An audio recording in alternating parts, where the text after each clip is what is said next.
Around Australia or the world. My name is Michael O'Neill from the Involuntary Medication Objectors Party. I will be your host today.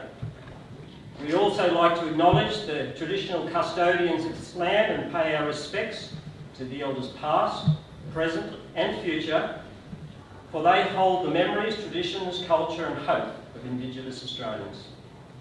Our conference today is, I believe, one of the most urgent issues we're all facing: censorship. We have an amazing lineup of speakers here today, so we'll get underway. Our first half an hour is featuring 4 speakers. They will give you a broad view of the censorship issue from a number of community members and professionals.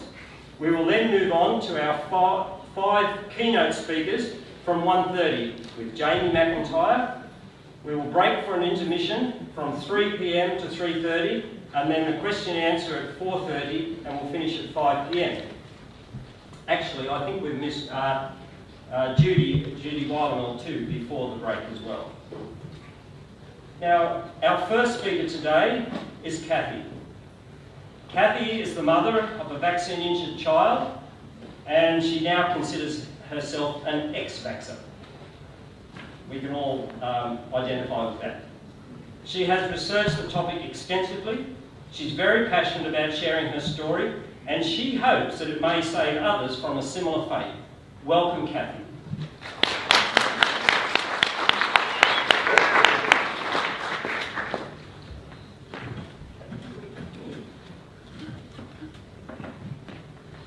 Yes, hi everyone. My name is Kathleen and I'm the mother of a vaccine-injured child. And as Michael said, I'm here to share my story today in the hopes that it may help other people avoid a similar fate. So yes, I consider myself an ex-vaxxer. I was a good little sheep. I followed the herd. I was very naive and trusting. I trusted the doctors and the systems. I didn't know then what I know now. In fact, I didn't even know what I didn't know. I didn't know that doctors get financial incentives to push vaccines. And actually just recently I've seen some of these leaked internal documents from the pharmaceutical industry showing these. I mean, I'm an ex-sales rep and they really look very similar to the sales and marketing KPIs that I used to get set as a salesperson. They're very structured on if you hit this amount of this percentage of patients vaccinated, that's when you get into the big money. And yeah, it's just really disgusting. And I think most people don't even realise that yes, their doctor's recommending vaccines, but why they might be saying that is financial incentives. I didn't know that vaccines had all these toxic ingredients like aluminium. I mean, I do know about aluminium. I know it's a neurotoxin. I know it's linked to dementia and Alzheimer's. I didn't know it was in childhood vaccines being pumped into my baby at large amounts with an ever-increasing schedule of more and more shots, including aluminium. I didn't realise that the vaccine industry is worth billions and billions of dollars. I didn't realise that there was such a thing as a package insert that listed the known conditions and adverse reactions that can happen after vaccinations, and I didn't know that there was such a thing and that I should even be looking at it. I didn't know that our health departments have been hijacked by Big Pharma and a lot of the corruption and conflicts of interest which we'll hear about through other speakers today. I didn't realise also that the schedule has been increasing so dramatically in the last few years, since the 80s. I used to think, well, I was vaccinated, my mother was vaccinated. Why wouldn't I vaccinate my kids? But I didn't realise that my mother only received one vaccine, that I only received a handful of vaccines, and that when I had my child in 2006, the schedule's just been growing and doubling and tripling, and that the amount of vaccines they're pumping into babies these days is not like when I was a child. So I didn't know any of this stuff. I just handed over my baby, and I'd been really careful when I was pregnant to have, I was very careful about what I ate, what I put into my body. I wanted a drug-free labour. I did water birth and hypnobirthing and all of these things, and I really don't know why I bothered, because I didn't realise on the first day of life, giving birth to my baby, I was going to be harassed and bullied into giving her the hepatitis B shot. My gut feel, it just didn't feel right. Hepatitis B, isn't that an adult type sexually transmitted disease? And the nurse challenged me. She said, well, there's a lot of different hepatitises. Do you know all about your hepatitises? And I went, no, I don't actually. Yeah, you're right. Who am I to question you guys? I don't know about hepatitis and these things. All right, yeah, give it to her. And my baby, she was born this beautiful hypnobirthing baby. She was calm, she was alert, her eyes were open, she was latching on, breastfeeding. The first few hours of her life were beautiful, and everyone was commenting about what a calm, beautiful baby she was. And when she had that shot, she just started screaming her head off. You know, which is to be expected, it's a shot. But it didn't stop. For hours and hours she screamed her head off with an arched back, projectile vomiting, and I remember going into the nurse's station at about 5 in the morning, and I was hysterical and she was hysterical, and basically my daughter's just been screaming ever since. We've gone on to have a lot of different diagnoses and issues. As a baby, she missed all of her developmental delays. She was diagnosed with failure to thrive. She has a learning disability, a low IQ. We've been diagnosed with ADD and ODD. She has leaky gut syndrome, various food allergies. We have to be off dairy and wheat and all sorts of, colouring and preservatives. She has life-threatening anaphylaxis, sleep apnea, night terrors, depression, anxiety, suicidal thoughts, behavioural issues, social issues, and that's probably the hardest thing, is watching her struggle socially. And it's just very hard to watch a child struggle. But anyway, a few years later, and I didn't realise it was the vaccines. I kept on getting her vaccinated, and she was always really sick after the vaccines.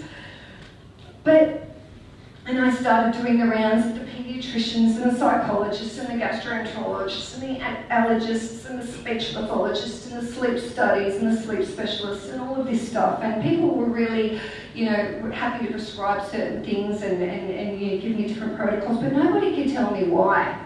Nobody could get to the root cause. I mean, my partner did well in the public system, going through selective schools. I did well in the Catholic system, and I couldn't understand how my child came out so severely learning disabled. And I look around the school and I think, what is wrong with these kids? It's not just my kid, thank goodness. Thank goodness so many kids are behind, and there's all these different special learning classes. And schools are nut-free zones for all these kids that are anaphylactic. But I was just thinking, what happened? I remember going to school and eating peanut butter sandwiches.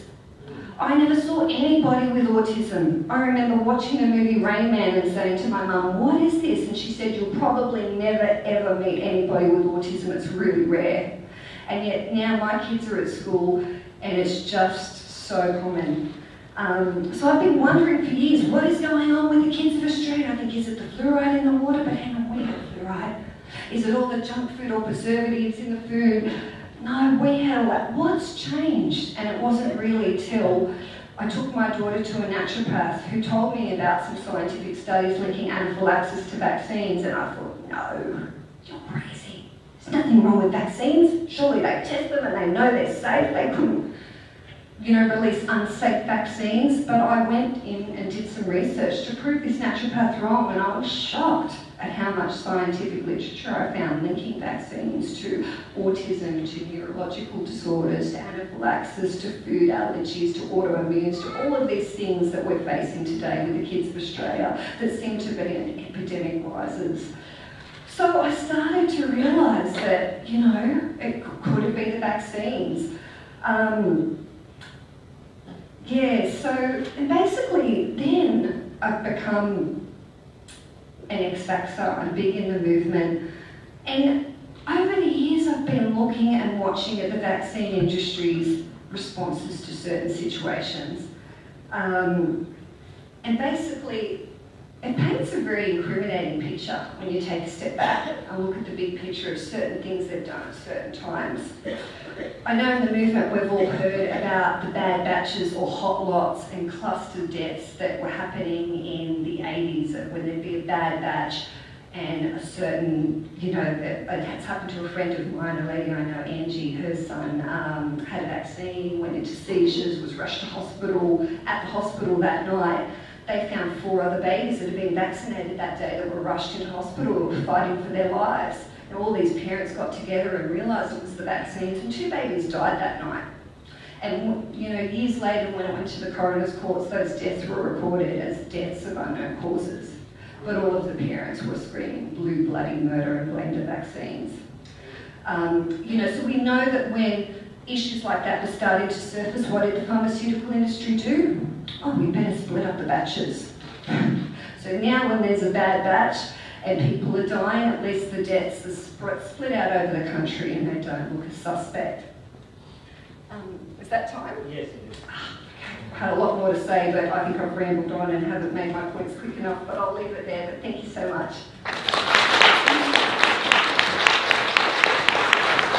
Thank you very much, Kathy. That's incredibly powerful. I was very moved by that, and it's to think that that story is repeated all over this land. It's a national disgrace and crime. Our next speaker is Marelle Burnham. Marelle is a former school teacher. She's a registered naturopath with over 38 years of experience. She was married to the late Aboriginal author and actor Burnham Burnham. This had provided her with much experience in Aboriginal communities. Marelle was also part of the team that was instrumental in obtaining the 2015 No Jab, No Pay Senate inquiry in Canberra. As a naturopath, she works closely with and has respect for mainstream doctors. Welcome, Marelle. Thank you. Welcome, everybody, and thank you, Kathy. My topic today is not one size fits all. Kathy's story is very common in my front clinic, and I see this frontline reactions and injuries every day. Firstly, I'd like to start with Aboriginal. Is that better? Thank you. I would like to start with racial predispositions, which are not dealt with vaccinations. After the European invasion, Aboriginal and Torres Strait peoples experienced a succession of infectious diseases and a very, very high mortality rate. For example, 30% alone died to smallpox. They struggled with influenza, measles, and syphilis and TB. Indigenous today still carry a greater burden of health than their non-Indigenous friends. The government would like to say this is because of the greater prevalence of serotypes they have for which vaccines do not protect. Therefore, the government administers a broader range of vaccines, a broader amount of vaccines, and a broader age bracket to administer these vaccines to Aboriginal people. There are no trials on their safety, no long-term or short-term. Is this discrimination? Maybe the increased serotypes assisted the Indigenous people to be the longest serving race. We don't know. There is no evidence to blame the increased serotypes on poor health. Maybe it has its roots in grief, cultural devastation, the stolen generation, nutrition and diet change. Consequently, based on the premise that these serotypes, which are just like more types of viruses within their body, which they could be building up immunity to. Consequently, the government, using this premise of serotypes, has recommended that Indigenous people under 5 years of age receive additional vaccines to the already overloaded schedule. For example, pneumococcal vaccines, extra, are given at 12 months and 18 months of age in Queensland, Northern Territory and South Australia. They have extra 2 doses of hepatitis A, 6 months apart, from 12 months of age on. And guess what? All influenza shots are free to all Indigenous people. We have visited the communities, Uncle Max and myself, and we have seen the devastation of the no jab, no pay policy and these extra vaccines on those communities. I was instrumental with a group of people at organising the 2015 Senate inquiry. This may come as a big shock to the people here, and I want everybody in Australia to know this. At that inquiry, the panel asked somebody from the health department about how accurate the register was for documenting how many vaccines and what type of vaccines people and children had. It was said that the register was 50% inaccurate, not accurate but inaccurate, and proceeded to say that some communities in Northern Territory, some Aboriginal children received up to 20 vaccines for the same vaccine. 20 doses of the same vaccine due to this inaccurate reporting. This can be confirmed on the Hansard that was produced at the end of every inquiry if you'd like to follow that up.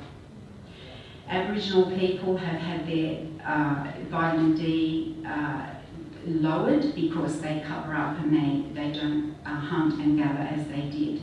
Low vitamin D has been shown to be more effective at preventing influenza, and the same as vitamin A, and these studies have confirmed that if pregnant women are given vitamin D, up to 70% reduction in respiratory tract infections can result in the offspring. So why aren't we using these more effective and cheaper methods? Indigenous, if you're low and your receptors are low, this predisposes you. Not one size fits all. Genetic predispositions. There is a condition called MTHFR polymorphism, which is a morphism in a gene that is devoid of a particular enzyme that helps you to process and change folic acid into folinic acid and certain B vitamins. It also means that if you have this MTHFR gene polymorphism, that it doesn't allow your body to methylate correctly, which means to pass out extra estrogen and extra heavy metals. And we know that heavy metals are in vaccines. So if you have a poor diet, if you have low vitamin D, and you have the MTHFR gene, what does this spell for specific races? And we have found that people with very olive skin are low in vitamin D, and people think, oh, that wouldn't be the case, but it actually is, because people with very olive skin geographically have lots of sun, and they would be out in the environment for hours. And 1 minute, okay. So now, what I would like to say is that vaccination may not mean immunisation. Just because you're vaccinated doesn't mean you're immune, and I want you to think about that. A vaccination is a needle in the arm, it doesn't necessarily mean you're immune. I would also like to point out that Sweden has voted no mandatory vaccines. It remains voluntary. And why? This is a quote from the Swedish government. It would violate our Swedish constitution if we introduced compulsory or mandatory vaccines. It also noted, quote, massive resistance by Swedes to all forms of coercion with regards to vaccination, frequent serious adverse reactions in children who receive vaccines. So it was rejected because healthcare in Sweden, including vaccination programs, are all voluntary. I would like to make one more point, sorry. A Nuremberg Code, which was developed after the Second World War for ethics, point 5, there are 10 points. Point 5 states it should not be conducted, experiments on humans should not be conducted when there is any reason to believe that it implies a risk of death or disabling injury. So I would like to say that we have to look at, is this public health measure of vaccination a public health measure or a public health massacre? Thank you.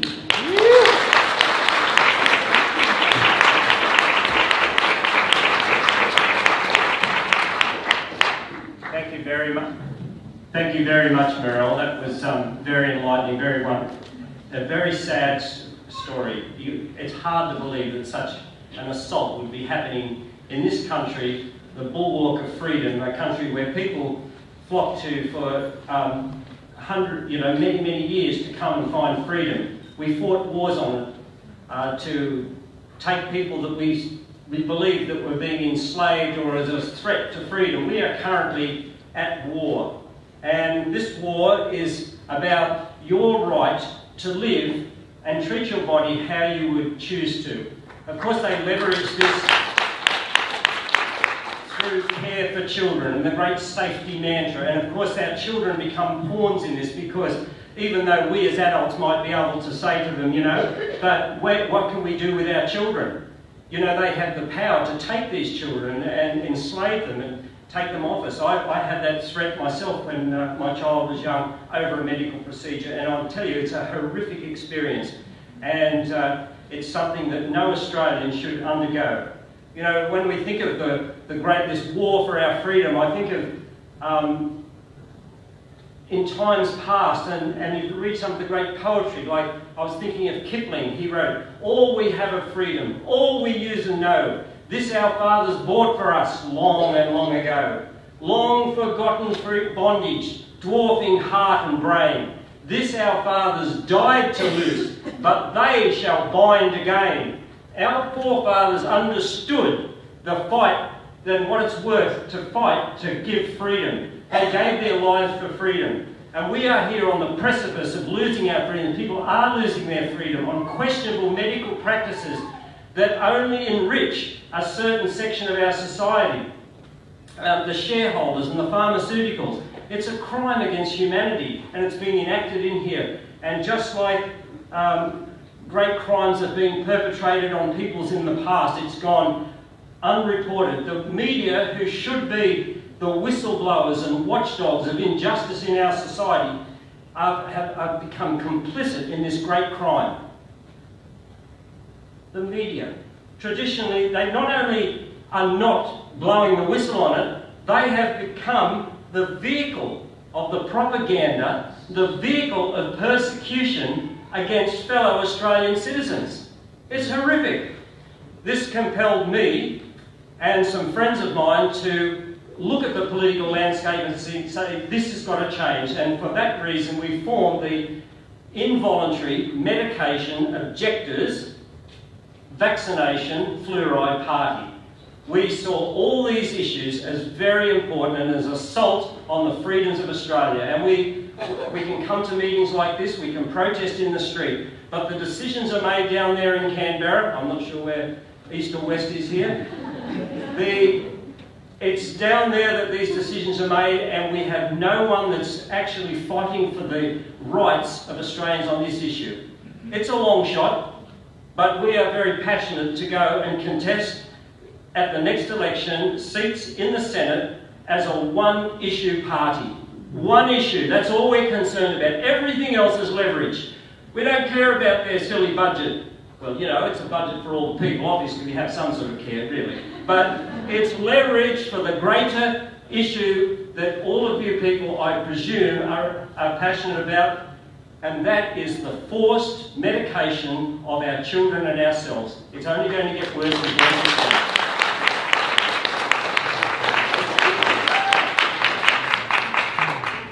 We're actually going to turn off the live stream right now because our next speaker is Helen Lobato, and she would like, it's her preference not to be filmed. That's fine, no problem at all. Helen holds a media studies degree and was for many years a presenter of community radio programs focusing on women's health. He wrote this book after studying the vaccine industry for many years. He also wrote it as a result of many doctors and scientists that pleaded with him and the Australian National Review newspaper to expose the industry. Welcome, Jamie.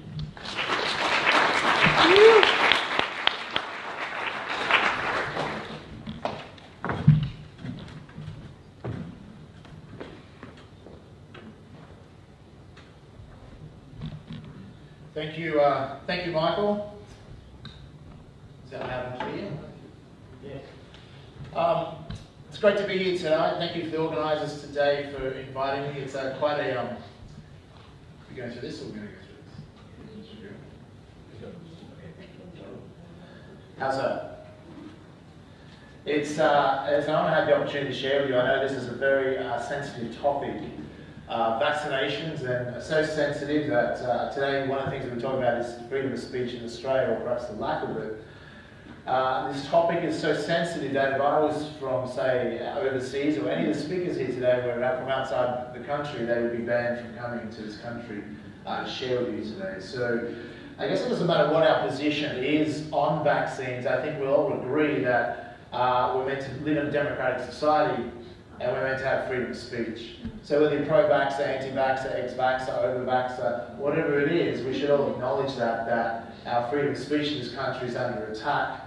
And as a citizen of this country, and a passionate citizen, that raises some concerns for me. Albert Einstein had some wise words.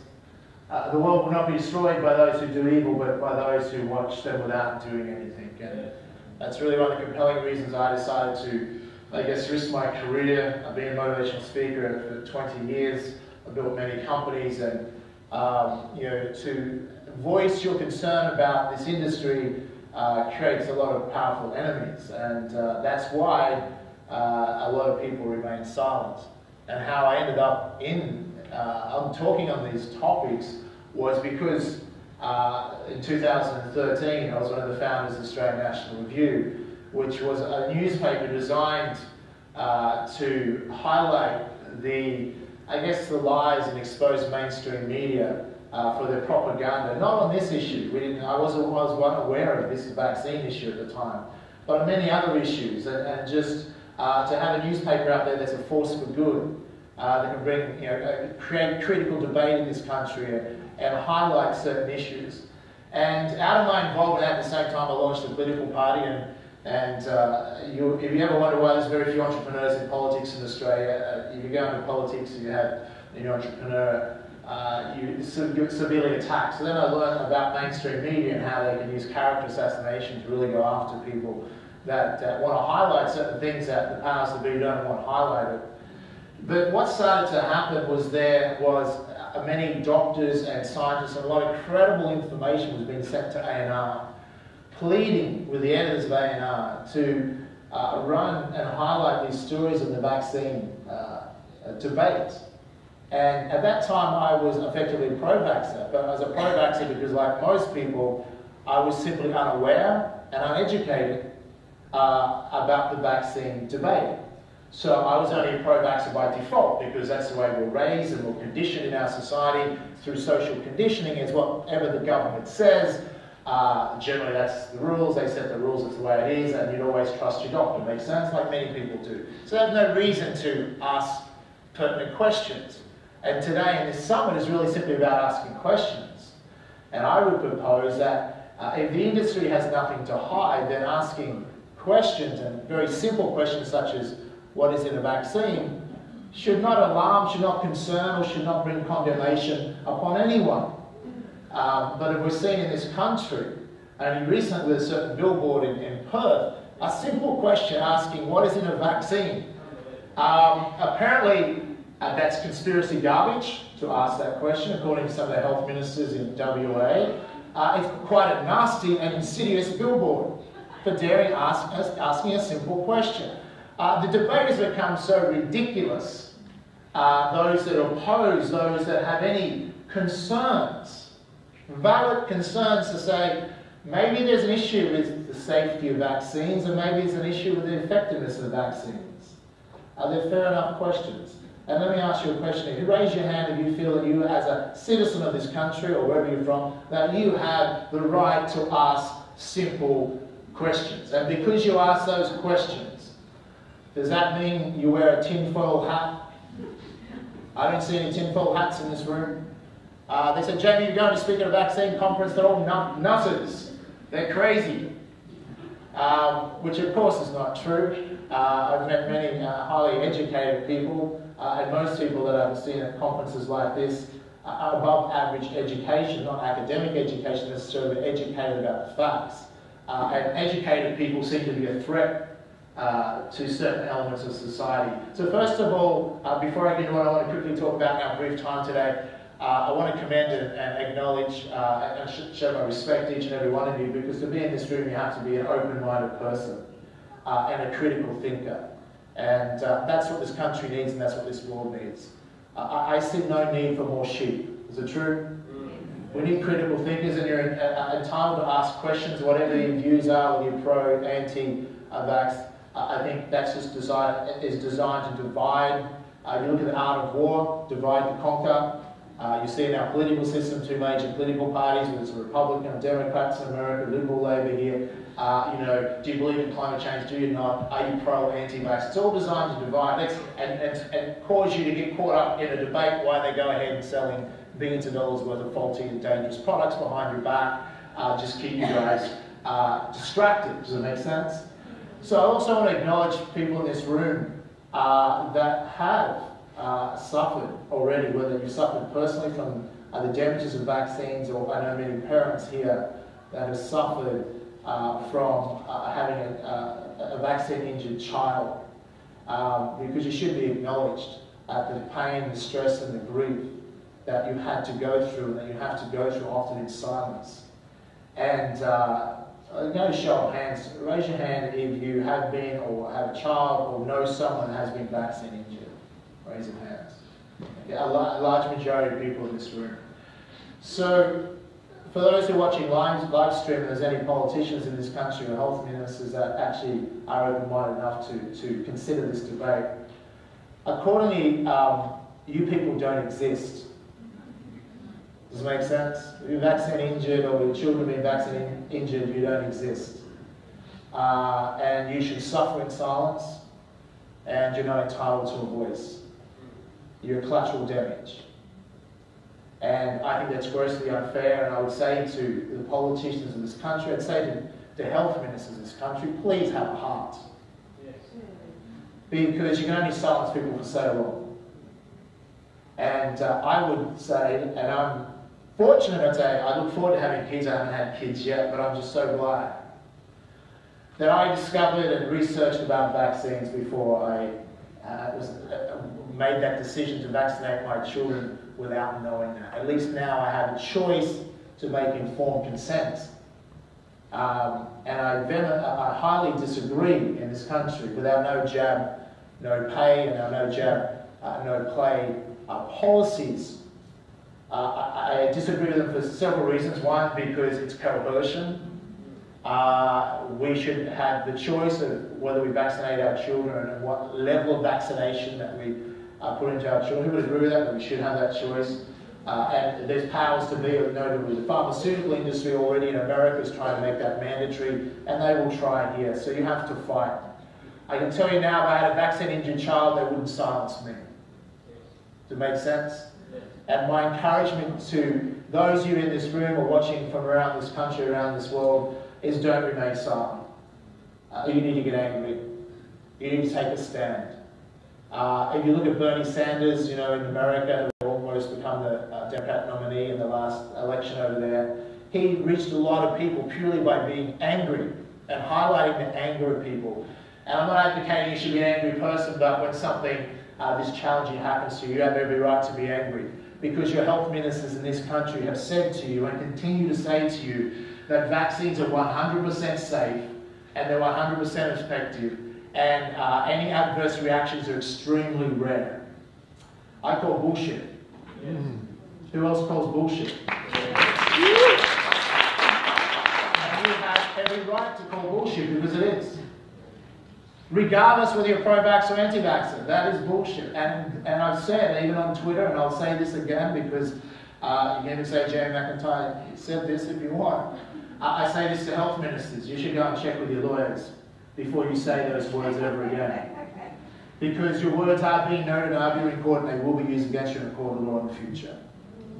And they want to use... And that court of law may be when you're no longer in office and the government won't be there to protect you. But if you're going to state publicly in this country things that are knowingly, you can't say inadvertently we made errors, you knowingly. This industry knowingly knows what it's doing. It's premeditated to silence people and to silence victims of vaccines. Now the government will argue, because many of these politicians are not that educated. You know, I've met many of them, and no disrespect to some of them, but there's many of them are not the most intelligent people in our country, unfortunately. But they're just too busy, they're not researched. So their belief is that vaccines eradicate most diseases, like many people think, and therefore just be quiet about it, Jamie. Just don't talk about it. Just pretend, they like to pretend that the vaccine injury don't exist. It's your collateral damage. So I would say to these people, even if that was true, even if vaccines are this amazing medical breakthrough that eradicated all these diseases all on their own, and however there's going to be some collateral damage, even then it's not ethically right or morally right to hide that from parents before they vaccinate their child, that they're playing Russian roulette by vaccinating their child. Who would agree with that? Yeah. It is certainly not right.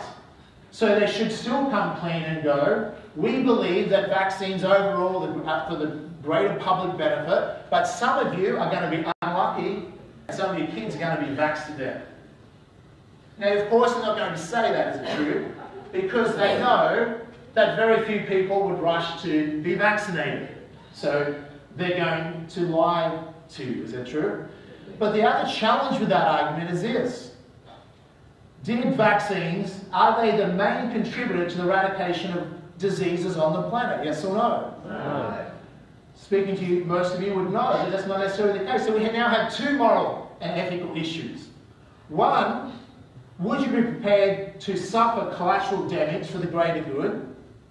Even then, it would be very hard to enforce a policy. But when there's enough evidence to highlight that in fact it may not even be for the greater good, and that's the idea, many of these myths as they propagate, such as herd immunity, that you should be vaccinated because herd immunity, they put the guilt and shame upon you, and that's how they sell, by the way. Folks, the vaccine industry and their sales have grown. Since 2002, they were selling just a measly $5 billion a year. They've grown to almost $50 billion today, and they're expected to hit $60 billion by 2020. So this myth that vaccine manufacturers don't do this for money and for profit is a lie. Some of these vaccine companies are making as much as 40% margin, up to 40% margin on vaccines. Their drug patents are running out. This is the new golden child vaccines, and they know how to sell, folks. They have the budgets. They spend more on marketing to have you buy them than they do on research, and you are human guinea pigs, which I'm sure most of you already figured that out. To sell $50 billion, they have the money to silence a lot of people, and they are attempting to do that. They do not like debates like this about this industry because it could cause a loss of sales. Not only that, one day they are so liable for massive compensation payouts. However, as you know, in America, the American government protects them. So if you've got an industry that has no downside, has only upsides, and they can just sell without any proven proof of a product, then of course Is it a conspiracy theory that large multinational companies, and particular vaccine companies, do they not conspire on a yearly, a monthly, a weekly and daily basis to figure out how to drive up sales? Yes or no? Yeah. That's not a conspiracy theory. We know they conspire to do that. That's business. They report to shareholders and they report to a board. And if you're a shareholder of a vaccine company, you'd want the share price to go up. Is that true? That's how the world works. This is no conspiracy theory, folks. To suggest it is just nonsense. And that's the challenge that we have. But wrapping up with even the herd immunity, you know, originally when they come out with the idea of herd immunity, natural herd immunity, yes, exists. Vaccine-induced herd immunity has never been proven. But they don't have to prove things in the medical world. They just have to latch onto a theory, and that's enough to create a multi-billion-dollar market to sell a drug. So whether it's sunscreens or whatever, it's not the only industry that figured out how to manufacture and sell drugs without proof behind it. Make sense? So the idea of herd immunity alone, it used to say 30% was enough to create that. Now they'll tell you in Australia it's all the way up to 95%. That's absurd. Most of us, I got about a couple of vaccines in 1972. My parents would have probably had one. I think my dad had for polio. So most of us aren't vaccinated.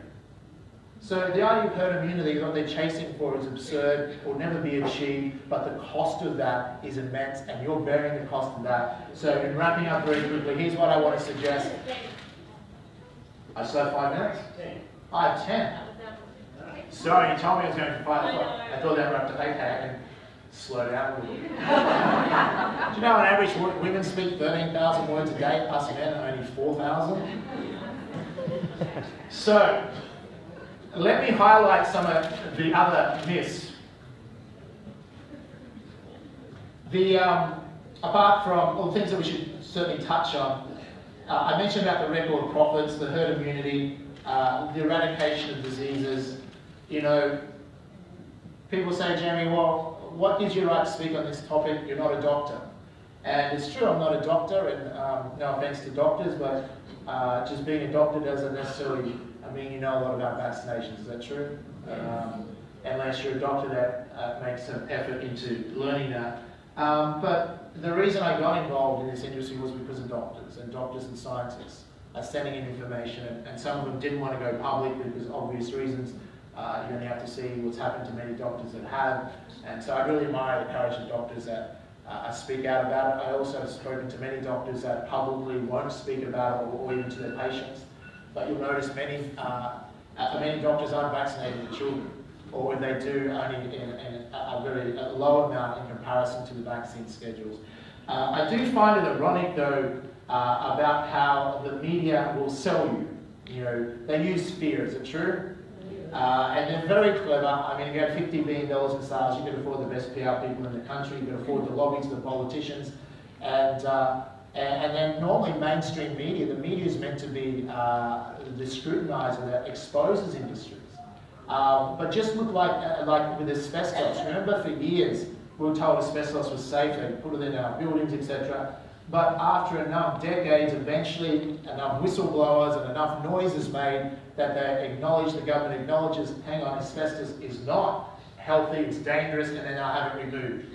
So there is hope with this debate that if you make enough noise for long enough, you can create a tipping point. And then something can be done about this. I would like to see in this country freedom of speech laws changed to actually protect freedom of speech. If people want to come from overseas speakers and speak on this topic, they should not be denied visas. They are not a public health risk. The health ministers and the vaccine schedule in this country is a public health risk. Does it make sense?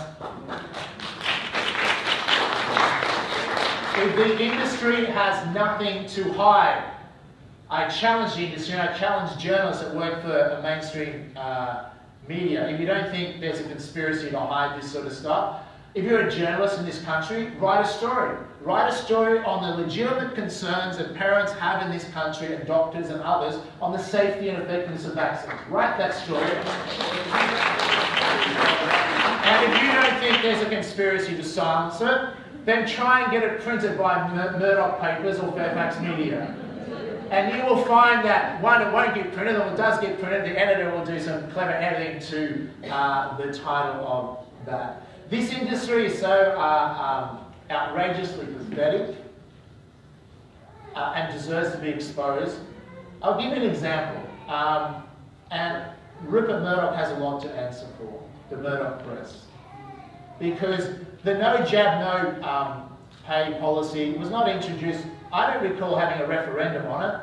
Did you vote for it in the last election before that? If this is a democratic country, let us have a vote on that. That was not introduced by the people of this country. It was introduced by Murdoch. And it was introduced because Murdoch has financial conflicts of interest and financial ties, and not just here in Australia, but they push it in England and other parts of the world. And I don't know, I don't think that in a democratic country, one individual should be setting what our vaccination schedules are, and Mr. Murdoch is not even a doctor, so he should mind his own business and butt out, because too many. And only if we had politicians in this country be willing to say that to Mr. Murdoch. They're too gutless, because he has unhealthy power and influence over many politicians in this country. So I implore politicians in this country, get some courage. Display some courage to the parents that have to suffer from vaccine-injured children, the courage they have to go through. I want politicians in this country to have courage. There's enough people out there that will support you. If you're willing to come out and highlight that the constituents, your voters are highlighting, there is concerns, there's an issue here. Does it make sense? Yeah, definitely. They have to have courage. So implore them, continue to send them information, make enough noise that they eventually can't remain silent. They will come out when they believe it's a political issue and there's enough people that will support them. The Murdoch papers and Fairfax papers have you believe that most people are pro-vaxxers and a large percentage of the population is, but they'll try and make it out that if anyone opposes them or is concerned about them, that you're a very small minority, which isn't the case. I'm yet to meet an intelligent person that's also educated on the issue that does not have some concerns about the effectiveness or safety of vaccines. Does it make sense? Yet to meet. Now, some people might go, well, I know someone intelligent and they're extremely pro-vax. I suggest they're pro-vax and they have to admit they're not highly educated on the topic. Is that true? I too was once pro-vax, but simply because I was uneducated. I've never met anyone that's educated in detail that has come back and go, no, everything's fine, there's nothing here to worry about. The 50 billion in sales, it's growing because all of a sudden these diseases are taking off again. Here's an interesting thing that I find unusual, is this. In 1972, when I was vaccinated, most of us kids back then got measles and got chicken pox. And today, there's a measles outbreak at school. It makes the national Australian newspaper. It'll make your city Daily Telegraph in Sydney. When I got measles, it didn't even make the local student newspaper, let alone the Glenelg Examiner where I was born, and certainly didn't make the Daily Telegraph, and no hope of making the front page of Australian, but I might now because I'm speaking about a topic that I don't like. Making sense? Has measles since 1972 changed and morphed into a much more deadly outbreak of disease, yes or no? No. It's the same measles back then, but you know, I have natural immunity to measles and chicken pox, and it was actually, parents were excited. Better get over and done with, and then every other siblings catch it, and we're all immune. Get on with life, is that true? Yeah. God help the young kids today that don't have that natural immunity. So, these are issues. So why is that such an issue? Because fear sells, folks, and when you have an industry that knows how to make profit, as the vaccine manufacturers do, and very healthy profits, and this is their new golden boy because drug patents are running out. That means generic drugs, they can't make as much money from drugs, but they can now make money from vaccines. Okay? If you have vaccine manufacturers, what you're meant to have is a regulator that's in between, appointed by the government that's independent, that will oversee them and ensure the safety and effectiveness of their product, that they don't sell you dodgy, faulty products. True? Imagine in this country what happens all the time. If there's the slightest issue with car manufacturers, if the airbag or something like that, they will recall hundreds of thousands of cars at great cost to manufacturers for something that may inadvertently go wrong and could kill someone. But in the vaccine industry, there is no independent regulator that is overseeing it and protecting you from that. The government is also meant to be protecting you. The politicians are meant to be listening to you as voters and protecting you, not protecting bottom line profits of vaccine manufacturers. But they're too scared to raise their concerns because they'll be destroyed by the other entity that's meant to keep businesses honest and keep governments honest, is the media. But if the vaccine industry can influence, coerce, or have significant control over the media, then there's no checks there. So that is how we have a situation today, where you have an industry that should have been exposed a very long time ago, that is causing untold death in many cases, untold misery to so many people, that's going unchecked. It's the only industry I know where its products can maim and kill individuals, yet they're able to have such good PR spin that they can turn that around and then use that as the very reason why you should buy more of their products. Does it make sense? I'll give you a quick example before wrapping up. Daily Telegraph, Murdoch papers, they have some beautiful journalists that really deeply care about you and the truth. Jane Hanson's one that comes to mind. And I wish and pray that people like this simply develop some heart. Because here's a story. Gold Coast Hospital, less than a year ago, I believe. Young mum, pregnant. Pregnant mums are now told to be vaccinated, even though they were told not that many years ago that pregnant mums shouldn't be vaccinated. Vaccinated, become very sick instantly, went home, went back to the hospital, becoming increasingly sick over a matter of days. 10 days later, this mother died. Now, what should happen if the media was doing its job, and the media had a heart, and I say that out to any journalists out there that have issues with this industry. If they had a heart, there should have been a warning, a headline, an article come out going, there should be an urgent investigation into vaccines for pregnant women because one young mum just died from vaccination. But guess what the article was that come out? It wasn't that. The article come out saying, mother dies, most likely caught the disease from unvaccinated child. Wow. Wow. Not only did this family, the survivor, the husband, and the surviving children of this family have to deal with their mother having died from vaccination. They had to deal with being attacked, intimidated, bullied and harassed on social media, on Facebook, by people out there, the internet trolls who don't have a heart, saying, you know, your mother deserved to die because she didn't vaccinate one of her children. You deserve what you've got.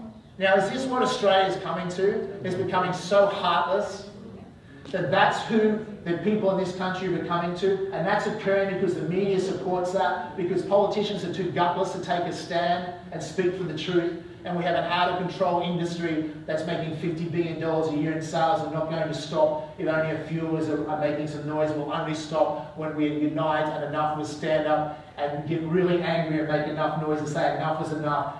This industry needs a royal commission, just like the banks are just facing right now. And you should not stop continuing the royal commission into the vaccine industry and the vaccine mandates in this country. It's been nice chatting to you today.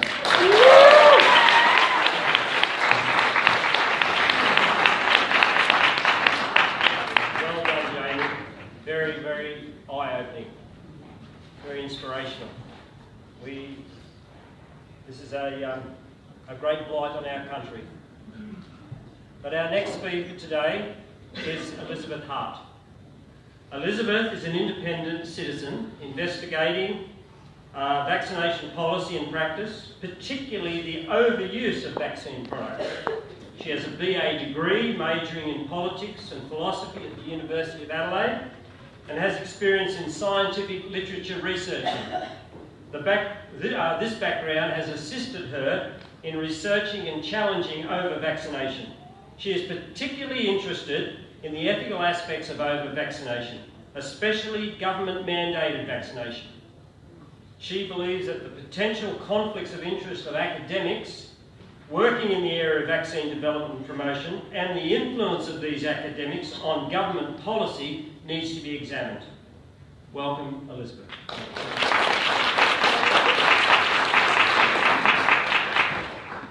Can everybody hear me all right then? Is that all right? Yes. Thank you. And I'm ready to go with my feedback. Okay. Well, hello. I'm here today to give you an overview of conflicts of interest in vaccination policy, including examining the influence of powerful individuals such as Bill Gates and Rupert Murdoch, and a network of conflicted academics involved in industry-funded vaccine trials, who are also influencing vaccination policy, particularly Terry Nolan, the former chair of the Australian Technical Advisory Group on Immunisation, ATAGI, and Robert Bouey, the head of clinical research at the National Centre for Immunisation Research and Surveillance. The public is largely unaware of the wide web of conflicts of interest impacting on taxpayer-funded vaccination policy. This is a complicated subject which needs detailed analysis, but I hope this information provided here today provides a springboard to think about this. This presentation and slides will soon be available on the conference website and Facebook, and also on my website, overvaccination.net. So I should explain why am I involved in this project. I'm an independent citizen. I've no vested interests apart from making our federal and state governments accountable for mandated vaccination policies. I've been investigating this area for the past 10 years. I became interested in vaccination when one of my dogs became very ill after vaccination and was put down. I subsequently discovered that over-vaccination of companion animals is very controversial, but most pet owners were being misled by their vets about this. I started investigating and challenging the Australian Veterinary Association and the Australian Pesticides and Veterinary Medicines Authority about this issue, along with another pet owner, Being Eyes. Choice Consumer Magazine reported on over-vaccination of pets in 2010. Other mainstream media also reported on vaccination of pets.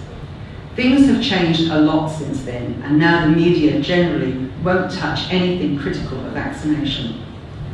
I was particularly interested that dog and cat vaccination guidelines were warning to decrease vaccination of pets to minimise the risk of adverse reactions to vaccines, and admitting that vaccine-associated adverse events were grossly underreported.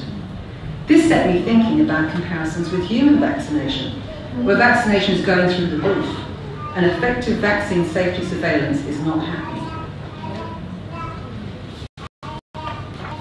In Australia, the vaccination schedule for children is growing out of sight, and adults are increasingly in the frame for more and more vaccines. The community is not consulted about adding vaccines to the taxpayer-funded schedule. There are at least 46 doses of vaccines on the national schedule for children now. I suggest children are being over-vaccinated with this growing amount of vaccine products and revaccinations. Federal and state government no jab, no pay and no play laws are forcing the community to be compliant to the vaccination schedule. Parents aren't allowed to consider the risks and benefits of each individual vaccine. In this coercive environment, doctors cannot perform their ethical duty and obtain valid informed consent before each vaccination. This also raises the question whether doctors can be relied upon to acknowledge and report adverse events after vaccination. There are problems emerging now with vaccines, for example, the failing pertussis whooping cough vaccine, and also issues with measles, mumps, HPV and annual flu vaccinations and others. We have to question repeated revaccinations throughout life. What are the long-term consequences? So, how does a vaccine product get on the taxpayer-funded schedule? Vaccine manufacturers submit their vaccine products for assessment and registration by the Therapeutic Goods Administration, the TGA. The TGA uses manufacturer-supplied data for this process. The TGA is funded by industry for this service, which means it has a conflict of interest. The Australian Technical Advisory Group on Immunisation, ATAGI, recommends vaccine products for the taxpayer-funded national schedule. Many members of ATAGI also work on industry-funded vaccine trials, which means they have a conflict of interest. Terry Nolan was chair of ATAGI for the period 2005 to 2014, and the schedule grew substantially during his tenure. Terry Nolan remains very influential on vaccination policy, both in Australia and internationally, as I will demonstrate later in this presentation. The Pharmaceutical Benefits Advisory Committee, the PBAC, has the final say on whether vaccine products will be added to the taxpayer-funded schedule. While the PBAC may initially reject vaccine products, the vaccine manufacturers often persist until they get their product on the schedule. An example to watch at the moment is the persistent campaign for the GlaxoSmithKline Bexsero meningococcal B vaccine, which has already been rejected 3 times by the PBAC. If this vaccine gets on the schedule, this will mean another 4 doses of aluminium adjuvanted vaccines for babies. Wow. As this audience probably knows, there are concerns about the increasing use of aluminium adjuvanted vaccines. Meningococcal B only very rarely has serious consequences, so mass vaccination with this vaccine product is highly questionable. I'll talk more about Bexsero meningococcal B vaccine later. As noted in the previous slide, the Australian Technical Advisory Group on Immunisation, ATAGI, recommends vaccine products for the taxpayer-funded schedule, and many of its members work on industry-funded vaccine trials. That is, they have conflicts of interest. Under Terry Nolan's chairmanship of ATAGI from 2005 to 2014, annual vaccine expenditure in Australia was trending towards 450 million in 2015-16, up from 10 million per annum in the mid-1970s. An article published in the Australian Doctor in November 2005 titled "We'll Be Fast, New Vax Boss" reports the new head of the federal government's revised vaccine advisory group, Professor Terry Nolan, will prioritise timely responses to new vaccines and industry developments. It appears Terry Nolan created ATAGI as a pipeline for industry. During Terry Nolan's tenure at ATAGI, there was reluctance to make public the membership of this group and their potential conflicts of interest. Judy Weilerman and I have sought to access this information. For example, I wrote to then Health Minister Nicola Roxon on this matter in November 2011, and then to then Prime Minister Tony Abbott in January 2015.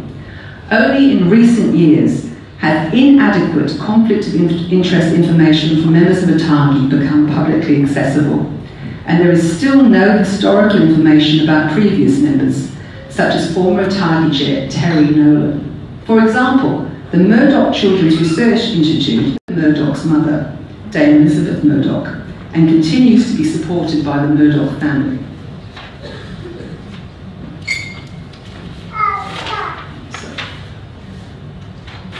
The former chair of ATAGI, Terry Nolan, is now a group leader in vaccination and immunisation research with this Murdoch Institute, with involvement in projects funded by GlaxoSmithKline, Pfizer, Novartis, Sanofi Pasteur and Novavax.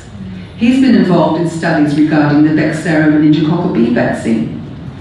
Another organisation influential on vaccination policy is the National Centre for Immunisation Research and Surveillance. The director of the NCIRS also holds an influential ex officio position on ATAGI. While the NCIRS claims to provide independent expert advice on vaccination, former director Peter McIntyre was associated with industry-sponsored vaccine research. The head of NCIRS clinical research, Robert Bowie, is also involved in industry-sponsored research. Robert Bowie is also a director and scientific advisory member of the Immunisation Coalition, an industry organisation which is sponsored and supported by GlaxoSmithKline, Pfizer, CSL companies Seqirus, Sanofi Pasteur, Roche and others, including Google. Robert Bowie is also the medical advisor for Meningococcal Australia, a patient organisation campaigning for taxpayer-funded meningococcal B vaccination, which is funded by meningococcal B vaccine manufacturers GlaxoSmithKline and Pfizer. Robert Bowie is often cited in the media supporting vaccine products, using his university affiliation, but his conflicts of interest via the vaccine industry are seldom publicly disclosed. Another organisation impacting on vaccination policy is the Australian Academy of Science, with its publication, The Science of Immunisation, Questions and Answers, which was funded by the Australian Government Department of Health. Along with others such as Peter McIntyre of the National Centre for Immunisation Research and Surveillance, and Ian Fraser, a co-inventor of the HPV vaccines, Terry Nolan was a member of the Working Party for this publication. Starting in 2012-2013, I contacted the Australian Academy of Science requesting disclosure statements for people associated with the science of immunisation, persisting for 2 years on this matter, which the Academy seemed reluctant to address. The Australian Academy of Science has now finally published a disclosure register, but with inadequate information.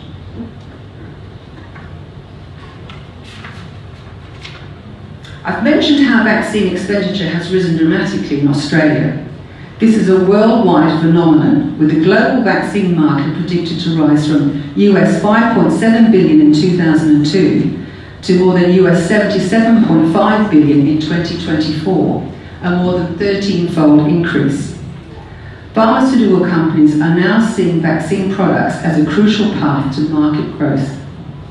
A factor that is likely to have influenced this global deluge of vaccine products is the United States implementing a system in the mid-1980s to protect vaccine manufacturers from vaccine product liability.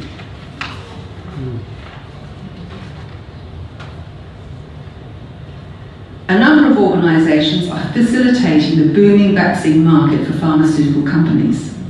As you'd expect, the World Health Organization is heavily involved in promoting vaccine products and has a global vaccine action plan to deliver universal access to immunisation. The WHO Strategic Advisory Group of Experts on Immunisation, SAGE, is the principal advisory group to the WHO for vaccines and immunisation, advising the WHO on overall global policies and strategies. Members of SAGE include Terry Nolan, former chair of ATAGI, and Andrew Pollard, the current chair of the UK's Joint Committee on Vaccination and Immunisation. Both of these people have been involved in the promotion of meningococcal B vaccination and are in a position to influence global vaccination policy regarding this vaccine product. The foremost organisation supporting the Global Vaccine Action Plan is the Bill and Melinda Gates Foundation. This philanthropic foundation has been a major game changer in promoting the booming global vaccine market.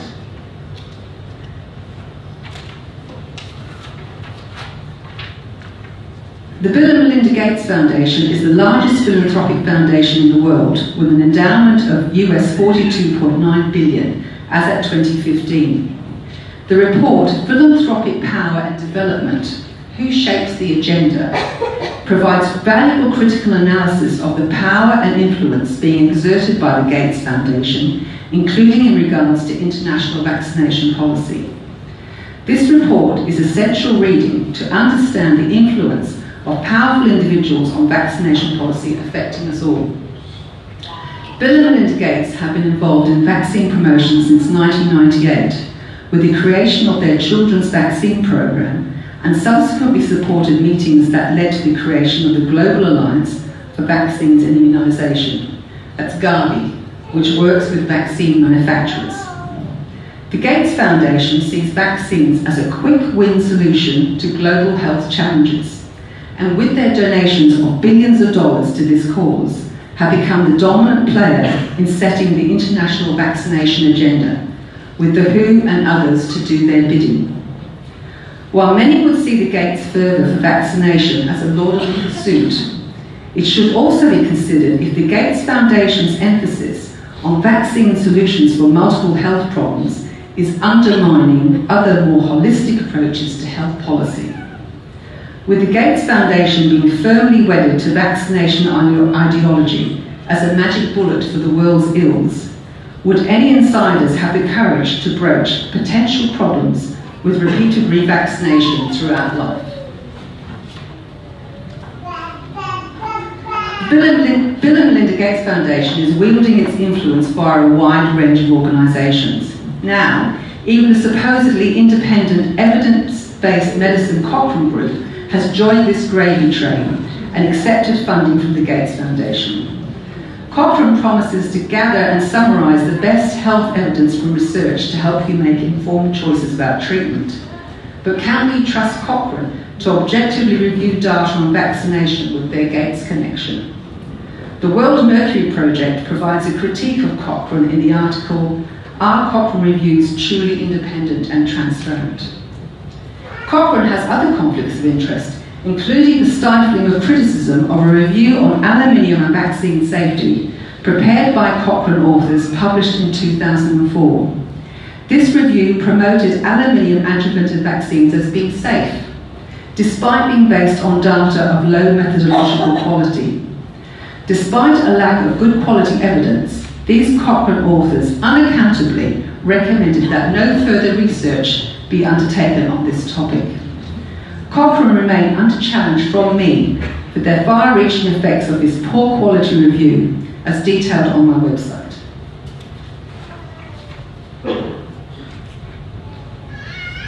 Other powerful individuals influencing vaccination policy are members of the Murdoch family.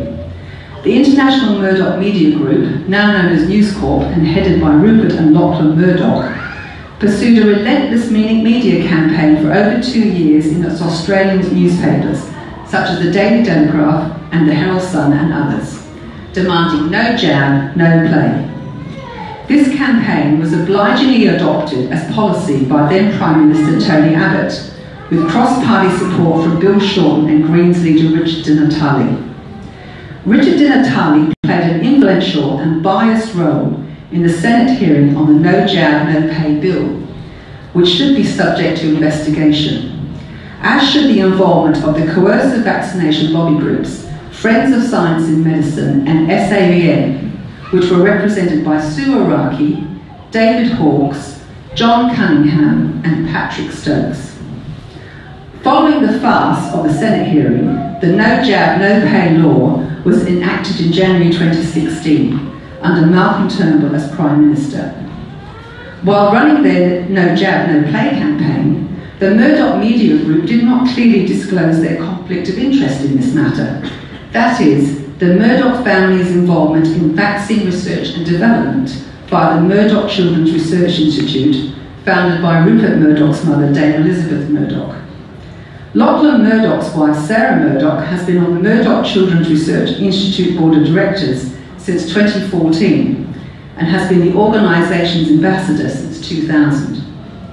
Former ATAGI chair and Who Sage member Terry Nolan is now employed by the Murdoch Children's Research Institute, where he is involved with research funded by GlaxoSmithKline, Pfizer, Novartis, Sanofi Pasteur and Novavax.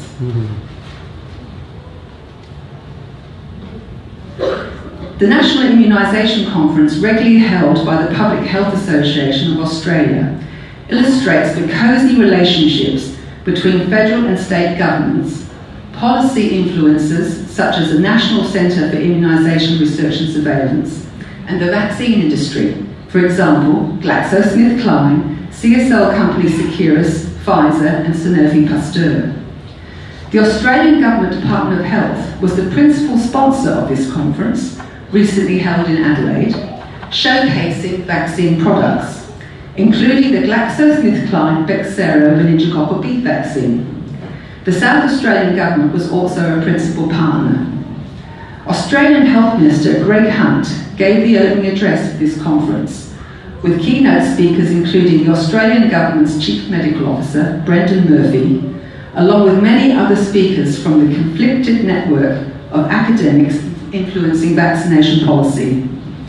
In this regard, I suggest you read Associate Professor of International Criminology, Paddy Rawlinson's essay, Immunity and Impunity, Corruption in the State-Pharma Nexus, which discusses the mandating of vaccine products in direct violation of the principle of informed consent and the undermining of free speech on this matter.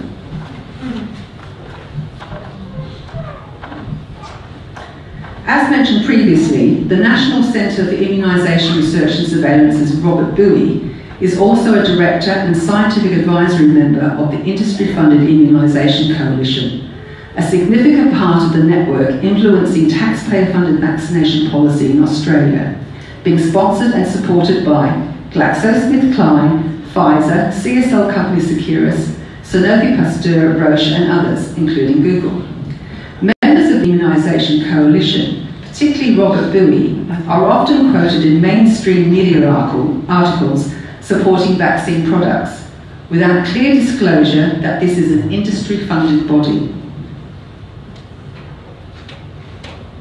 There's actually a vast network defending the status quo on vaccination. This slide shows what we're up against. Citizens concerned about vaccination policy are being suppressed by this network, which labels them anti-vaxxers and shuts down debate.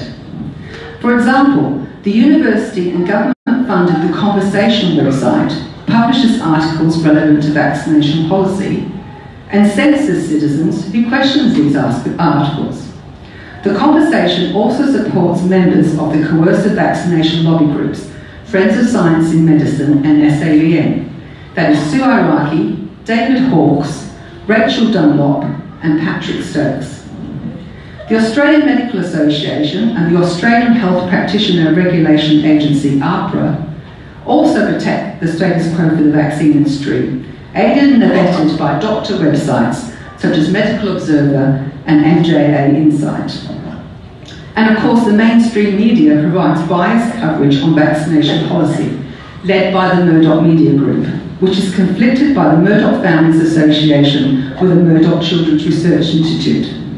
The taxpayer-funded ABC and SBS have been particularly negligent in failing to provide critical analysis of taxpayer-funded vaccination policy.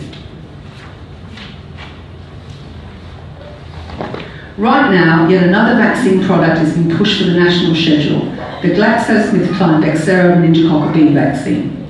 This vaccine has already been rejected 3 times for the taxpayer-funded schedule due to multiple uncertainties, which raises the question, on what evidence did the TGA approve and register this uncertain product? Meningococcal bacteria is largely quite harmless and only rarely a serious matter. And this is interesting. Why are serious meningococcal cases so rare? This is what independent immunologists should be investigating to develop our knowledge of the human immune system.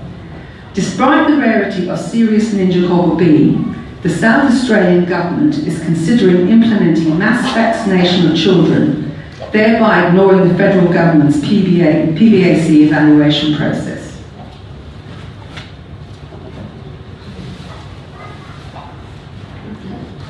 The Medical Observer website for doctors has published articles calling for the addition of the Bexsero meningococcal B vaccine to the taxpayer-funded schedule, citing Robert Bowie and Terry Nolan's support of this vaccine product.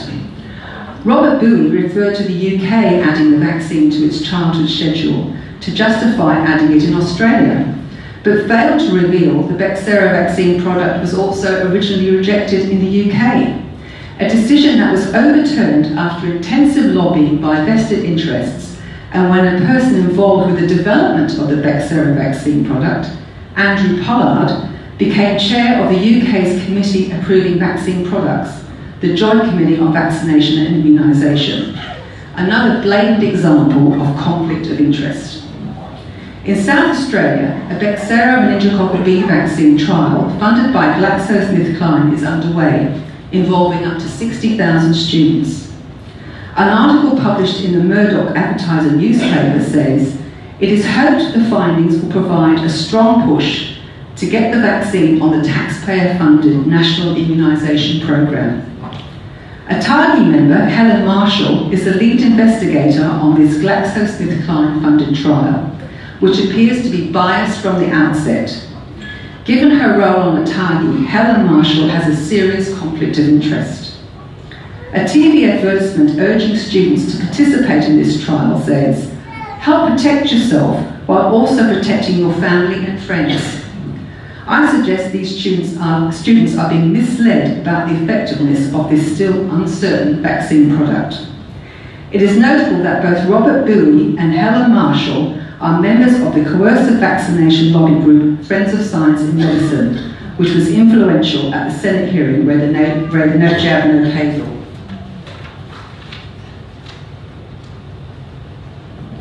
Could meningococcal vaccination create more problems with the evolution of new strains?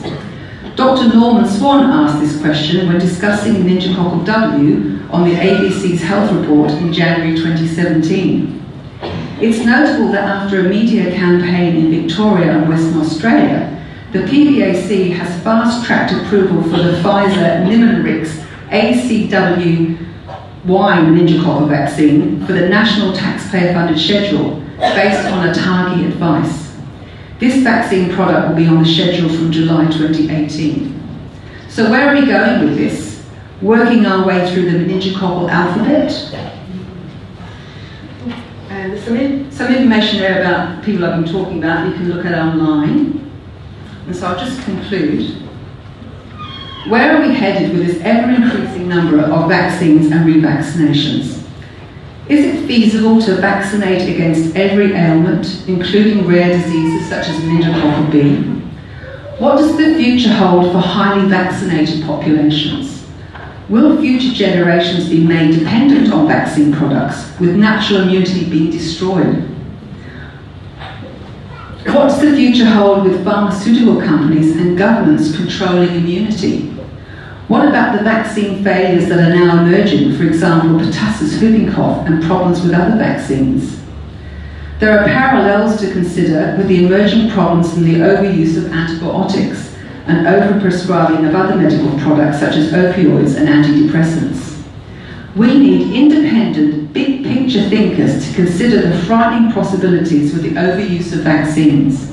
Instead, vaccination policy is dominated by big pharma and academics on the teat of industry research funding. Yeah. Vaccination policy is a shambles, awash with conflicts of interest. The vaccine industry is driving vaccination policy in their quest to develop lucrative vaccine markets.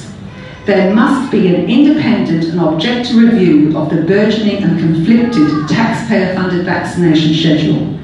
Citizens must demand transparency and accountability for vaccination policy from the governments that are supposed to serve us.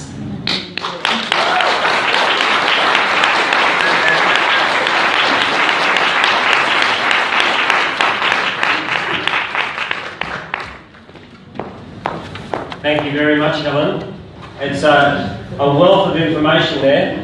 We need to watch this again and go through all that amazing information. It's often very hard to see a problem when you're involved in it. It was very hard to see all the Germans to see a problem when they lived under a tyrant like Hitler. It's very hard to see situations when you're living in it. We're living in it now. But in time we'll look back and see this era and wonder why couldn't everybody see it.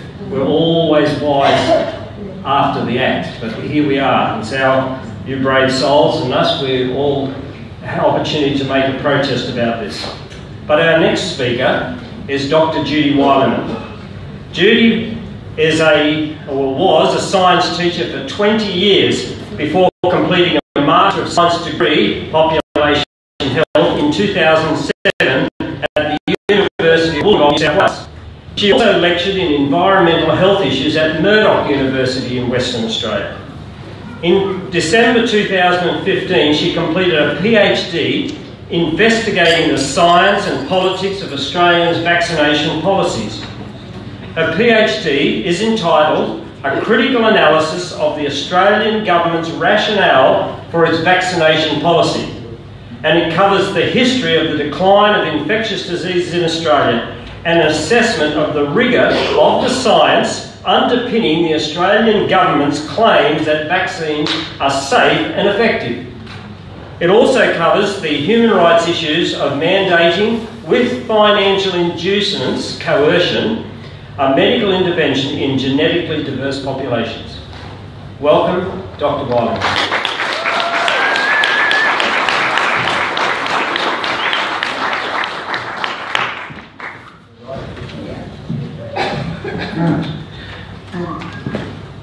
All right, well, say thank you to all of you for giving up your Saturday to come and hear the other side of the vaccination debate.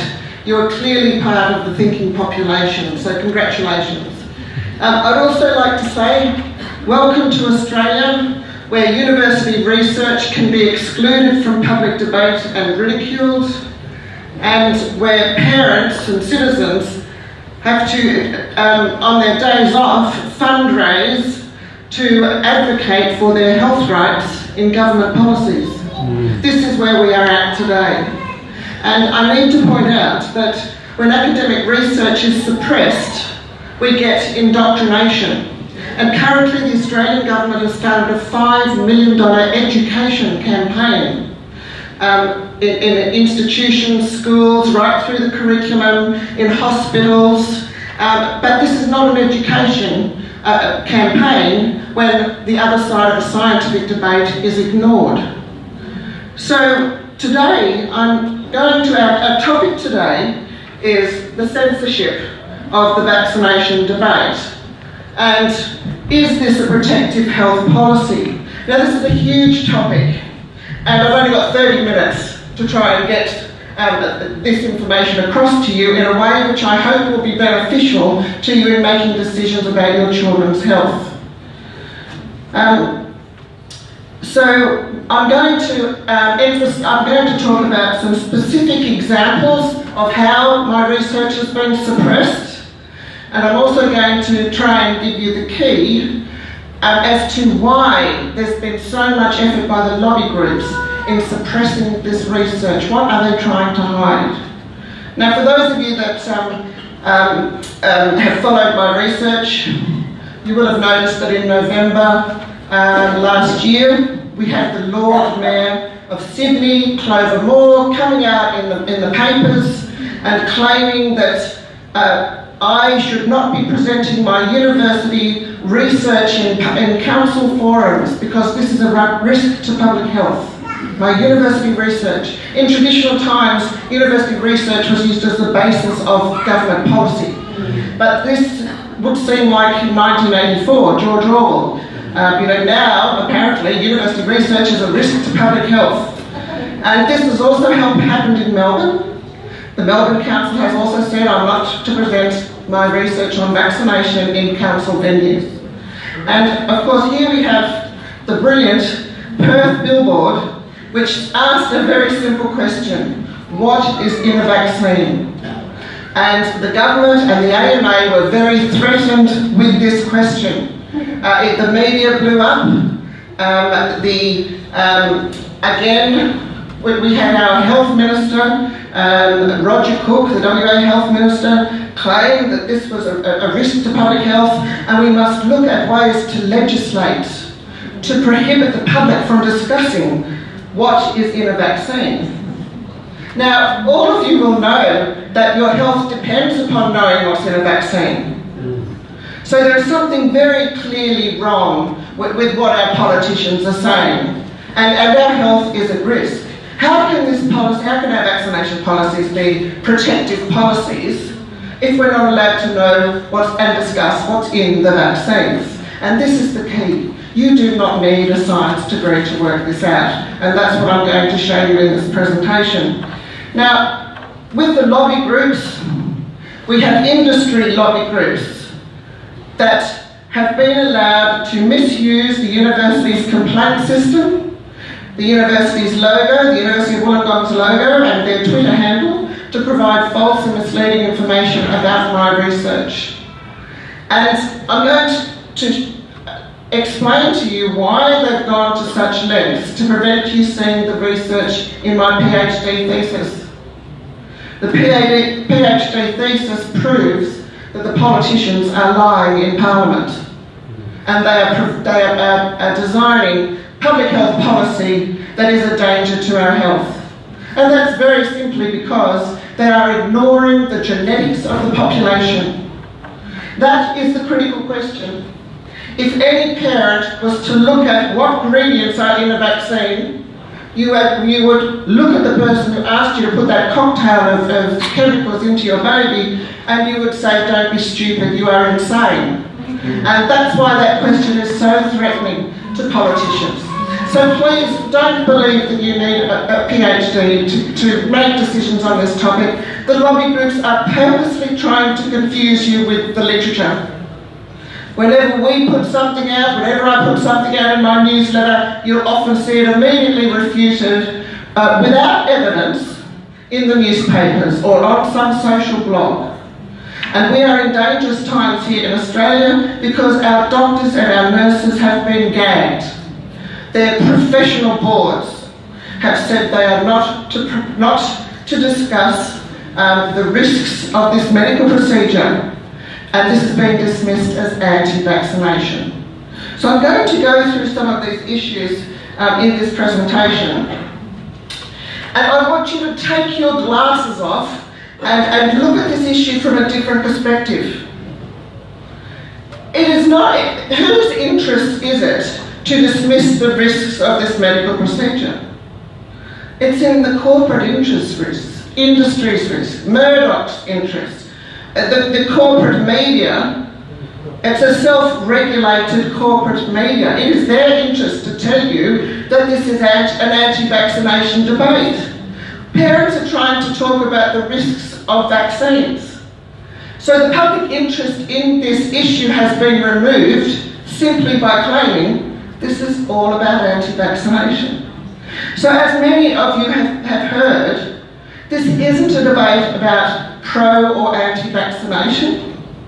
You must, if anybody speaks to you about anti-vaccination, you must say to them, no, we are talking here about the risks of a medical procedure. And if these are not addressed, then your health is at risk and the government can experiment on the population, particularly when they ignore the adverse events to these vaccines, and the fact that epigenetics is real. You have genes, we are all individually different, and the chemicals in these vaccines are known to cause neurological damage and autoimmune diseases. That's not a secret. That is well documented by the Institute of Medicine and all the packaging inserts and pharmaceutical companies. So I would like to go through this topic with you thinking of this issue as being the risks of a medical procedure, and it is in the public interest to ensure that all of these risks are addressed. Right, so that's the main point to think about. When governments design public health policy, you're only going to promote health in a public policy if you use the ethical principles that are necessary for health to be the main focus.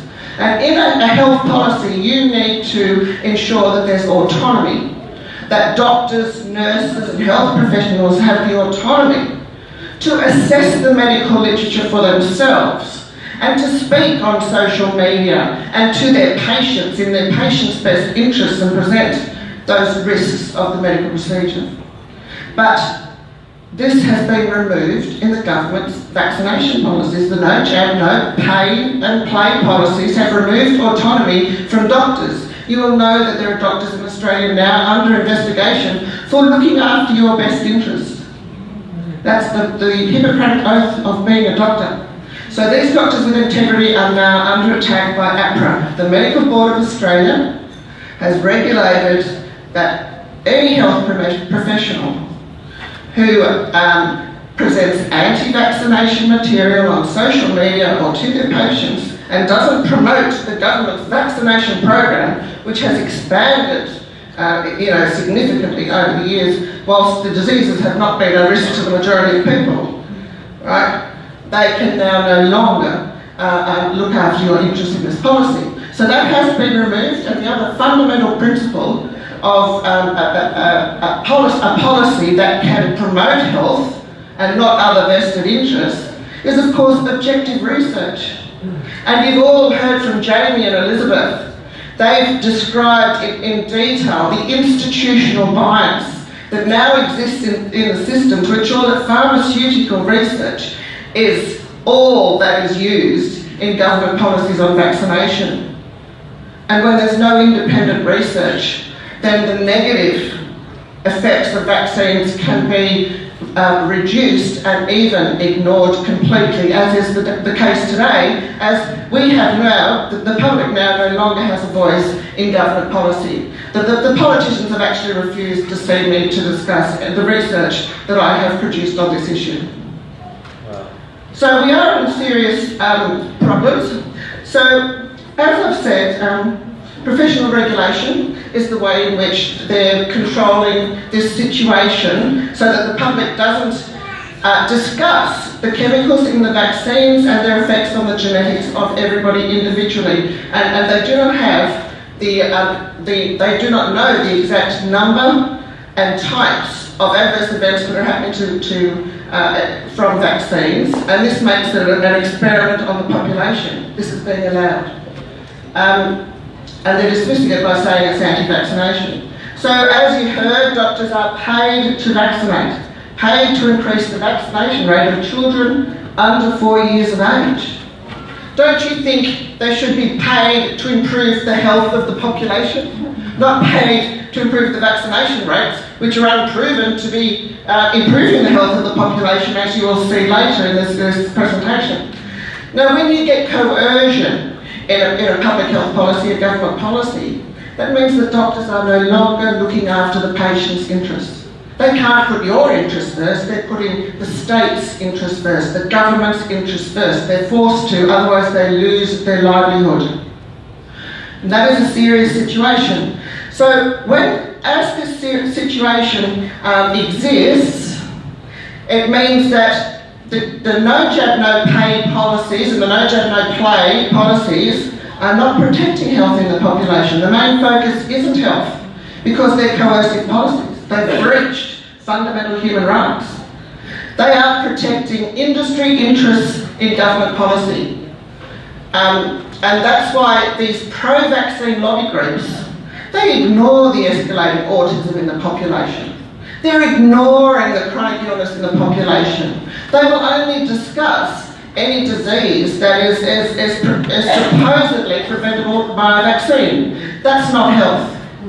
The quality of the population depends on looking at addressing all the illnesses in the population. And this is where we need to start acting and getting a voice on this issue. Some consumers are also being coerced with financial payments to vaccinate, and their employment. They can't get employed if they don't use all the 16 vaccines that some institutions are requiring. Now, don't you think that if this policy was for a legitimate public health purpose, that every child and adult would have been required to have all 16 vaccines in their lifetime and should be required to now if it's a legitimate public health policy? But that's not the case. This is a discriminatory public health policy with vaccines that, you know, my generation, they didn't even exist and we haven't used, and many of the vaccines weren't even developed till 2013. They were recommended in 2013 and then immediately made mandatory for our children. You know, this is a scam, and it's clearly showing that the focus of this policy is not health. This policy is actually protecting vested interests, industry interests in this policy, because the precautionary principle has not been adopted. So the doctors are serving the state, and they no longer are serving the patient's best interests. So the Declaration of Geneva, the Hippocratic oath that they take when they become doctors, has now been breached. So how has this happened? Now, you've heard a little bit about the media so far. The media is shaping your beliefs on vaccines, their beliefs, because the media is a self-regulated, corporate-sponsored media. And it's not in their interest to talk about the negative effects of vaccines, hence they just get dismissed as anti-vaccination material. But there's more to it than that. The Australian Communications and Media Authority has been told by the lobby groups, the AMA, Australian Medical Association, and the skeptics, the Australian skeptics, Savin, etc., that to present the other side of the issue is false balance. Like they're saying, they're suggesting there's a consensus on the science. But you can't have a consensus on the science if it hasn't been debated by all stakeholders in the issue, such as the citizens on whom the vaccines are going to be enforced, all researchers, all doctors, scientists. There has to be a public debate before you can get a consensus on the science. And there is no consensus on the science, yet our Australian Communications and Media Authority has been convinced to say that it's false balance. If our side of the debate, that is the risks of vaccines, get reported. All right, and hence we have journalists now who are allowed to sprout their opinions on vaccines, just dismiss us all with ridicule, derogatory terms, which I'll show you in a minute, some of the terms that have been used. And someone with qualifications who has taken 8 to 10 years to look at the literature, to see what controlled the infectious diseases. Not a single journalist in Australia has come to ask for the information on this topic from me. And my PhD was completed 3 years ago. So, these are the lobby groups that are powerful. They're pro-vaccine lobby groups that are clearly not addressing health because they're ignoring the skyrocketing autism and chronic illness. And the important ones to know are the Australian Medical Association, which is a lobby group for doctors and industry. They work together. You've got the Australian Skeptics Inc., which is actually non-scientists, but they use scientists to promote their message. And in fact, they started off an offshoot in 2009-10 called the Stop the Australian Vaccination Network, and that was because Meryl Dorey was having some success in presenting the risks of vaccines and getting people to question what we're injecting into our body. And she was targeted significantly once that anonymous Facebook group was established, and they're an offshoot of the Australian Skeptics Incorporated. And of course then we've also got the Friends of Science and Medicine. They're very powerful.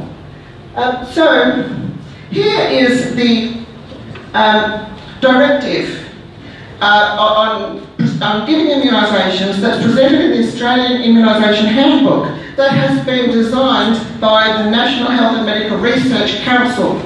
Specifically, the offshoot group ATAGI, the Vaccine Advisory Board, has put these directives together.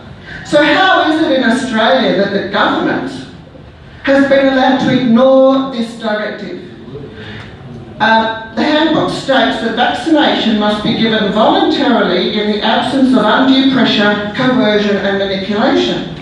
But that's not just in the Australian Immunisation Handbook. It is stated in all international covenants. It is the fundamental practice of medicine, the Declaration of Geneva, as I said, the Hippocratic Oath. We've breached it here in Australia. We now have parents fighting each other because they're given different information on this issue, and one wants to vaccinate and the other one doesn't.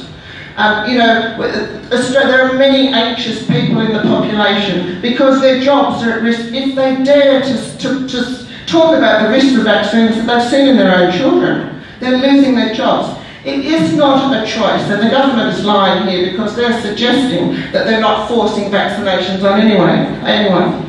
But in fact, if you threaten someone with their job, if you link the vaccines to welfare benefits, that's not a choice. People cannot live without their jobs and their livelihood. They cannot live without the welfare benefits. So again, the government has lied in this respect. We need to start challenging this, and we do need more than a handful of people to get up and protect their rights in this country. So when I went through the university, this is the quote from my supervisor, Emeritus Professor Brian Martin. He stated, "This is a clear and direct attack on academic freedom. I have studied issues of intellectual freedom for many years. Never have I heard of a campaign against a research student as relentless and abusive as the one against Judy.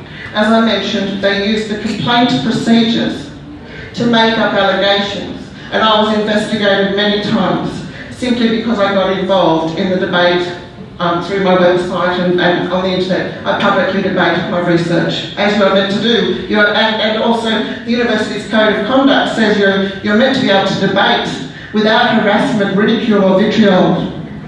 but that they have done this with impunity. And I'm just going to give you some examples of some of the cases that happened to me, because it does affect academic integrity, and it affects the worth of a degree. The experiences I had at university have been an attempt to discredit my degree, and the people that have discredited it have not done any investigation into this topic, and they've been allowed to do it. Again, I want to make it quite clear to you that this is a political situation. The science is quite clear. You ask anybody about the field of epigenetics and predisposition to disease, and the chemicals in vaccines such as aluminium, formaldehyde, mercury, which is still in the vaccines, again another line. It's polysorbate 80 that causes infertility. They are in the vaccines, right? So this is a political situation, and it's to do with the conflicts of interest that you have previously heard about already and that are described in detail in my thesis. Right. Not a conspiracy theory, as all the journalists, with their lack of knowledge, are trying to tell you. I won't spend too much time on this slide, but the institutional bias starts right at the top with the Gavi Alliance, which is your Bill and Melinda Gates. It's actually public-private partnerships, and it's a group which includes the Federation of Pharmaceutical Companies, and they are advising the World Health Organization on which vaccines that all countries should be recommending on their schedules. So despite the fact that all countries have different environmental conditions and different genetic populations, we're all being told we need to use the same vaccines. Even rotavirus, which is gastroenteritis and not a big problem for children in a developed country. So all these things are being ignored while we're asleep and trusting our doctors and the government. So again, the ATAGI group you've heard about, and we've got the pharmaceutical funding of all the research. There is no research on vaccines that is used in government policy. It is all biased, pharmaceutically funded research with researchers. You've got the TGA, 100% funded by industry. So all of these things, and particularly the university industry partnerships, the universities are now in partnership with industry, and they're allowing industry lobby groups to use their complaint procedures, and that's what has happened to me. They're also preventing us from debating this, as Elizabeth said, on the Conversation website, right? We get ridiculed and abused, even though their conduct, the conduct statement by the Conversation actually suggests that they don't allow that type of conduct. But with the vaccination debate, they do. And the other big opportunity for the Australian skeptics to get their misinformation out to the public is through the Mamamia website. Rachel Dunlop, Ken McLeod, Peter Bowditch all often speak through the Mamamia website. So there is a big institutional bias here that's preventing the public from having a voice on this issue. Suppression of vaccine research.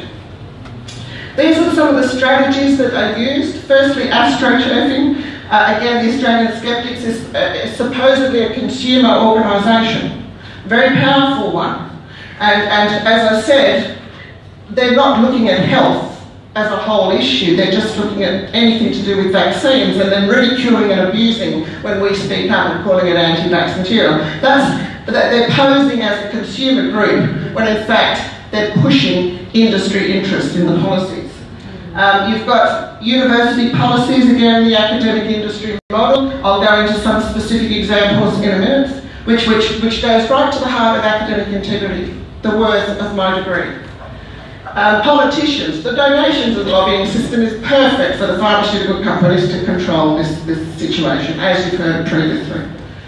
And awards in science and journalism. When the journalists abuse and ridicule and use derogatory terms to dismiss anti-vaxxers, these journalists, and even one that provided false and misleading information on my research in 2016, was given an award. And Cathy O'Leary in WA also given an award in journalism for presenting these sorts of issues to the public. And also awards for scientists. That system also is being used because money plays a big part in the ability to get an award. And people are being sidelined from the profession if they pick up these issues. There's no funding in looking at questioning vaccines. I went to do an independent project on vaccines and the government wouldn't fund it. As a parent, I was only out to see if vaccinating my children, which I did, was the right thing to do, and that's not what I found. So, suppression. Public health authorities and politicians are using abusive, false and derogatory comments to dismiss the debate. So I'll just go through a couple of specific examples. West Australian Health Minister Roger Cook, after our billboard was put up, spreading dangerous misinformation with an insidious billboard. It is deceitful, very damaging. No, I don't think that's deceitful. It's actually what we want. Transparency is the opposite. And contrary to the public interest, the opposite of that statement is true. Paranoid conspiracy theories from the anti-vax movement. That's how they're influencing your behaviour on vaccines. And here's some more. The federal AMA president, Michael Gannon, said last year, anti-vaxxers have reached new levels of stupidity. I guess because I don't vaccinate now, I'm stupid. Let's just ridicule and call people names. And he refers to the crack theories about the risks of vaccines. And yet nobody will address the scientific arguments in my PhD thesis at the University of Wollongong is standing by. That information is being suppressed. And as I said, until it's addressed, politicians are lying to the public. And of course we had the WAMA President Omar Khorshid. The billboard should be banned using legislation that states regulators can prohibit advertising of any public health risk activity. This is a pretty serious situation if they start moving ahead with this. Victorian Health Minister Gillian Hennessy has said, vaccines don't have any side effects. And the US government has paid out $4 billion to vaccine-injured victims, and that's believed to be only 10% of what is thought to be the actual number of vaccine victims that exist. And we're talking serious autoimmune diseases like multiple sclerosis and other neurological damage, seizures, convulsions, etc. Now, Professor Fiona Stanley has also made a comment. She said anti-vaccination campaigners are evil. Apparently that's another way to dismiss the argument. She claims there isn't the fear that there was because of vaccination. Now, I'd like to just put that to rest because in her own words she has made this statement. Infectious deaths fell before widespread vaccination was implemented. Completely contradicts the statement before. And in developed countries, infectious diseases were not considered a serious risk after 1950. And just to make it quite clear what did reduce these infectious diseases, it was political and economic decisions that changed the living conditions during the early 1900s, from 1900 to 1950. And it says at the beginning of the 20th century, infant mortality rates to infectious diseases were very high, but they declined rapidly as environmental and host characteristics changed due to improved social circumstances, education and income levels. At this time, there were very few vaccines in use. Diphtheria had been in use and smallpox, but those diseases did not decline any more rapidly than all the other infectious diseases. To the point where public health officials in Australia stated by 1950, as causes of infant mortality in Australia, all the infective diseases have been overcome. By 1950, the population in developed countries were not thinking of infectious diseases as a serious risk. And this is the issue.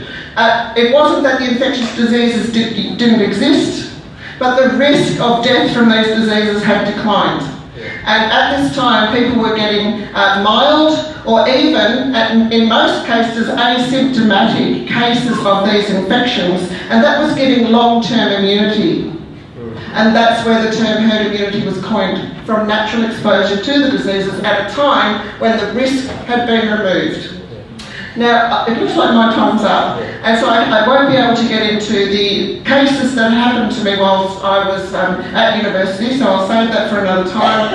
But I just would like to encourage you all to know that the key to the issue is knowing what is in the vaccine, the chemicals that are in the vaccine, and making your own decision as to whether you think they're health-promoting substances that you want in your newborn babies. And if they're not, we need people to visibly stand up and take a stand on this issue so we can protect our right to choose what we inject into our bodies. So thank you for coming.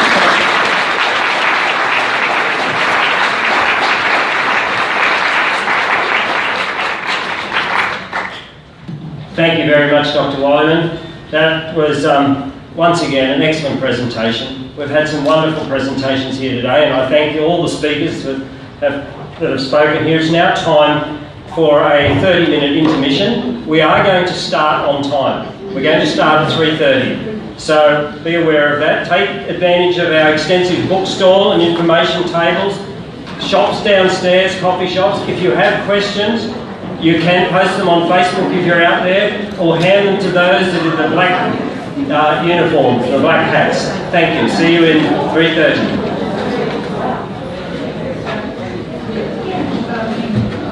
Professor Brian Martin. Professor Martin is an Emeritus Professor of the University of Wollongong, Australia, and Vice President of Whistleblowers Australia. He's the author of 17 books and hundreds of articles. He has a PhD in theoretical physics from the University of Sydney. He worked at the Australian National University for 10 years in applied mathematics before joining the University of Wollongong as a social scientist. And since the late 1970s, he has studied suppression of dissent and studied a variety of scientific controversies. Amazing. We also have his book, and I did have a copy. I'll bring it over at the end just to show you, and we recommend that you would get this at the end. I also would like to say one thing: questions. We don't have many questions, and I'm sure some of you may have a question, and you can direct it to a specific speaker. If you could find our people in the black, give that to them, because we won't be taking. There's a hand up the back here. If you have a question, get the question there, because we won't be taking the questions off the floor, only those that are written. So this is your opportunity. Professor Martin, welcome.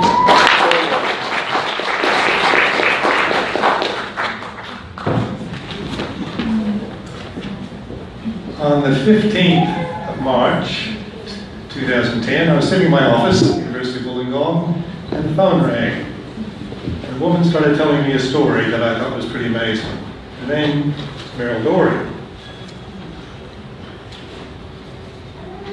And she told me she'd set up an organization, Australian Vaccination Network, and it had started coming under attack. Now this was of interest to me because I've been researching scientific controversies for many years. Since the 1970s, when I was involved in nuclear power controversy, then I studied pesticides and fluoridation and so forth. So I had a great interest in scientific controversies and the dynamics of those controversies. And I also was especially interested in dissent in those controversies, but also more widely. And of course I talked to many whistleblowers, but also talked to a lot of scientists who had descended from orthodoxy and come under attack. So what Meryl Dory was telling me was of great interest to me because it combined these two interests. She's telling me basically about being involved in a scientific controversy, but one in which a certain viewpoint was coming under attack. Now, as a prelude to this, I need to say that we're looking at a controversy with both sides have the best intentions. I know a lot of people don't agree with this, but I'm giving you my point of view. There's different viewpoints about how to go about protecting children's health. That's what it's not about. And I've come into this issue as a social scientist. I don't have a strong view about vaccination, but I do have a strong view about freedom of speech. So I'll come back to that. So what I'm going to cover today is three main issues: decision-making processes and policy, then the attack on the critics of vaccination, and finally what I call panic politics, because we've gone past just a freedom of speech issue. So let's look at different ways of making decisions about an issue such as vaccination. The citizens' jury is an idea, and there's the New Democracy Foundation is running a whole bunch of these across the country in the past number of years. You randomly pick a group of people from the population, give them information on all sides of the issue, let them talk about it, and work out what they recommend. Lots of research on this that shows it's a very powerful method of citizen participation. That's not the way it's happening in vaccination. Another approach is let the authorities decide what's going to happen. So we get the government makes the policy, they consult of who they think are the experts, and away they go.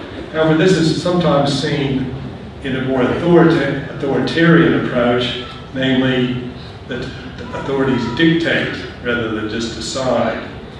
Now this approach was fine back in the days when everyone trusted the experts, they trusted the authorities, but there's several things that have happened in the past few decades, especially in relation to vaccination. And the first is a lot of people feel more empowered to learn about things themselves. A lot of information, not just on the internet, but all sorts of other ways, and people are well educated and able to find out information and make up their own minds. One important change is back in the 70s and 80s, vaccine development was seen as an altruistic enterprise by scientists who gifted their discoveries to the general purpose because they believe they're trying to help the population. But from the 1980s onwards, pharmaceutical companies became involved and they're profit-making, and they're not gifting the information, the discoveries, to the general public anymore. So people have become a bit suspicious as a result of this.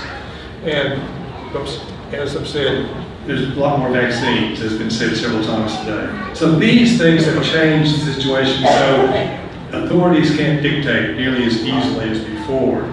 And of course, the position that others take is that the parents should be able to decide rather than the authorities deciding or dictating. So that's the background about decision-making methods, and I'll come back to that at the end. So now let's look at the issue which I was first alarmed about, found out about and became alarmed in 2010. Australian Vaccination Network, set up in the mid-1990s by Meryl Dorey, and it's just been carrying on like a typical citizens group, presenting information, maybe a few protests here and there. Okay, nothing different than I've seen in all sorts of scientific controversies. And what happened is in 2009, a group called STOP, the Australian Vaccination Network, or SAVN for short, was set up. And SAVN's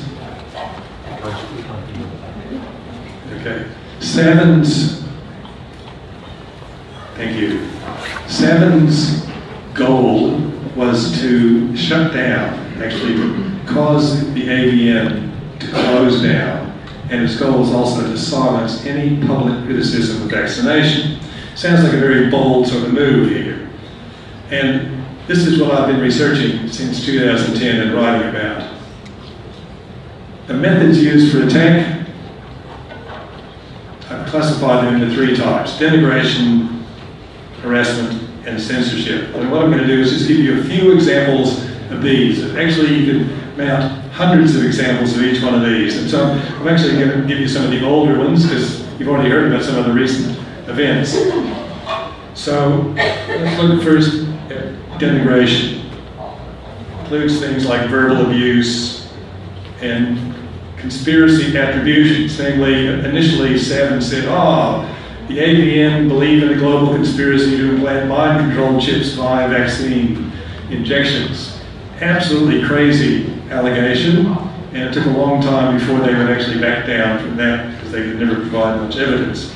But these sort of things, if you read the 7 Facebook page, lots and lots of abuse of the critics. And Meryl Dorey was a prime target for a long time. They put out posters like this, and they even set up a special web page to attack Meryl.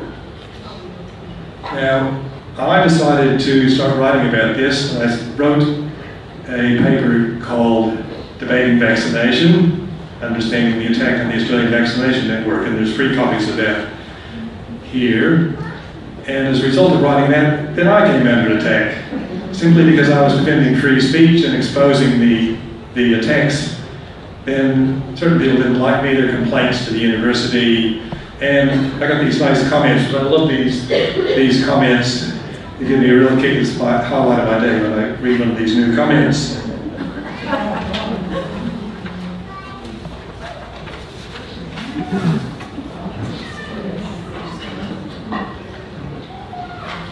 Now, the next thing, that's denigration. I could go on and on. There's loads and loads of examples of denigration, trying to,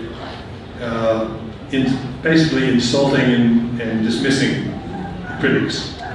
Let's go on to harassment, which is a bit more serious. You can sometimes ignore comments, but harassment's a different story. And there's 3 types that I've classified here: complaints, doxing, and threats. So one of the first techniques used by Savin was to make complaints to official bodies about the Australian Vaccination Network. And so there's, in New South Wales, there's a body called the Healthcare Complaints Commission, which was set up to look at complaints about doctors, nurses, and other health professionals.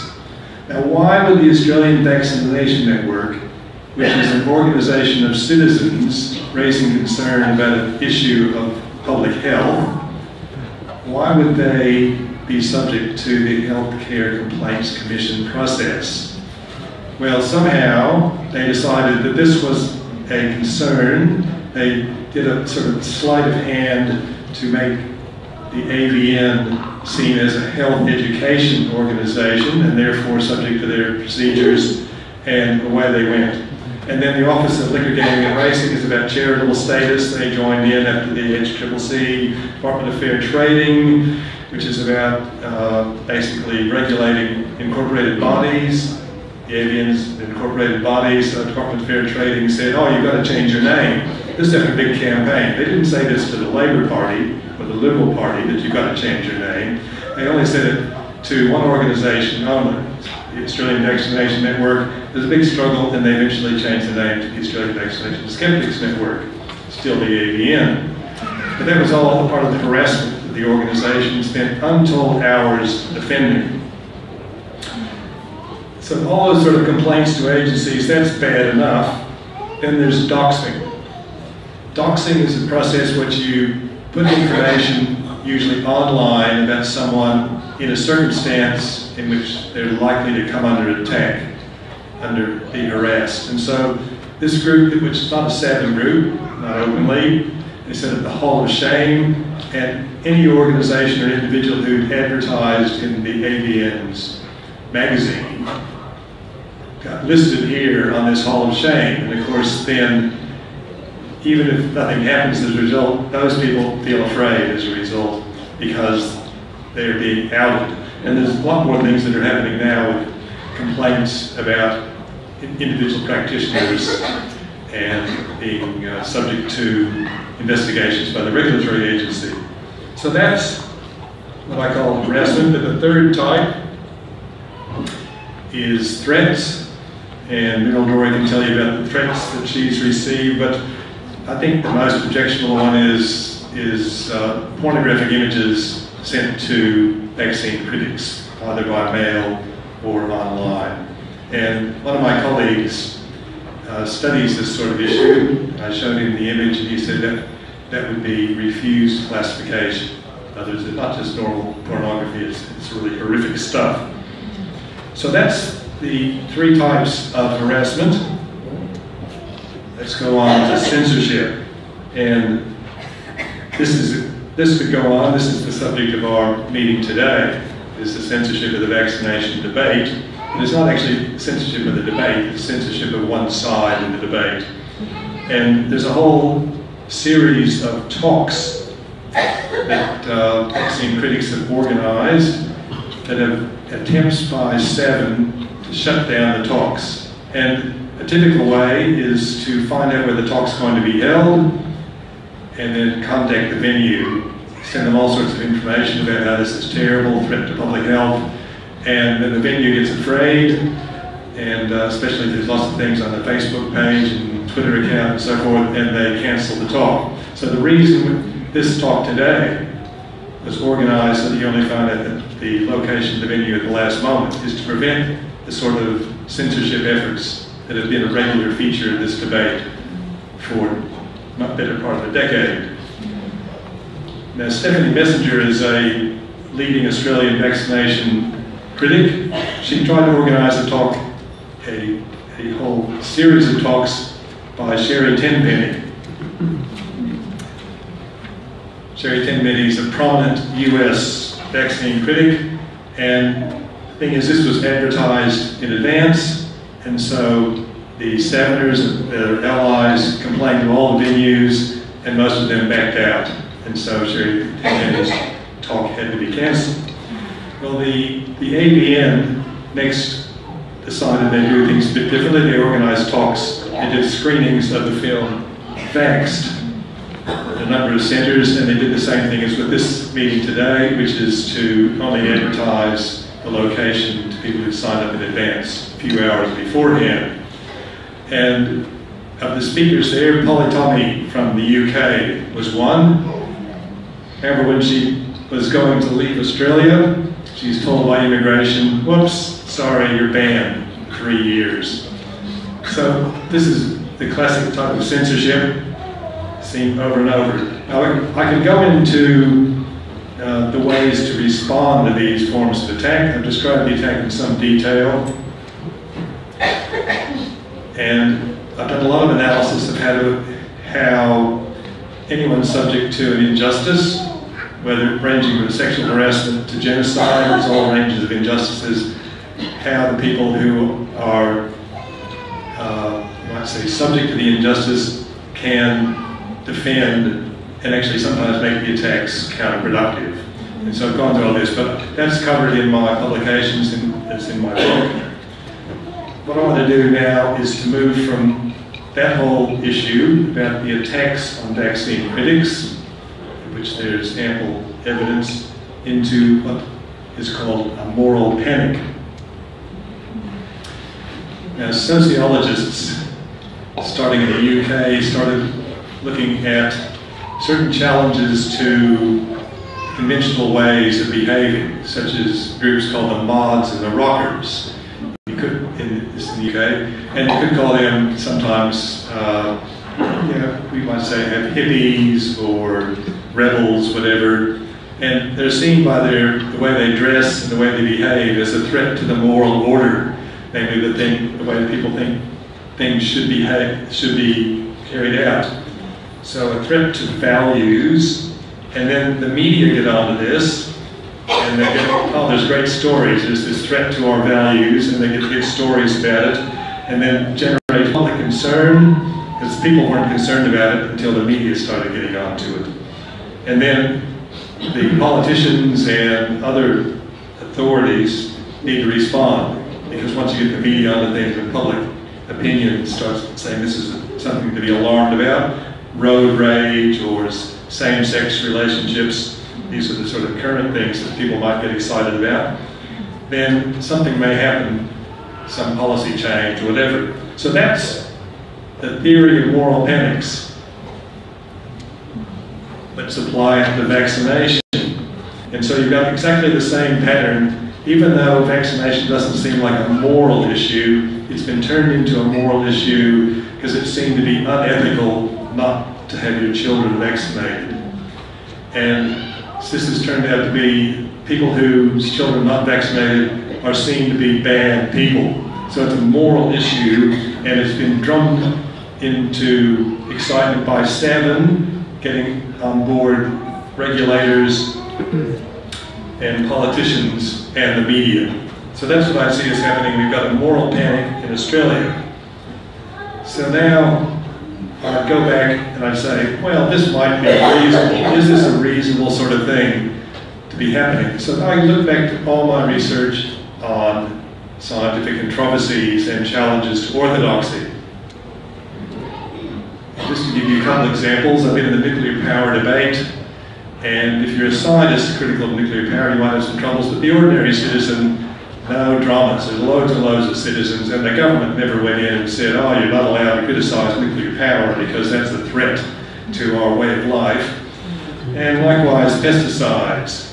There's people who are critical of pesticides. They see them as quite harmful, and there's been a debate going on that for decades, and if you're a scientist and you produce some research critical of pesticides, you might have troubles, but the ordinary citizen, they can usually campaign all they like. Nothing's done to shut up a meeting critical of pesticides. But then, okay, vaccination, suddenly it's different, as I've described. So that's why I'd say the government has jumped in, and as a result of the panic. And so, what has the government done? You've heard it already today. No jab, no play, no jab, no pay, removal of conscientious objection, and this one you may not hear about is what I call the marginalization of the pro-vaccination mainstream.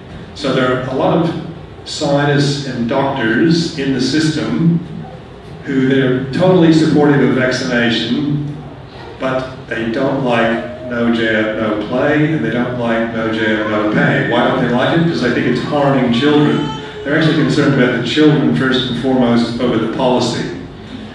And so you can read their articles, and their comments, in fact, is they've been excluded from the policy development.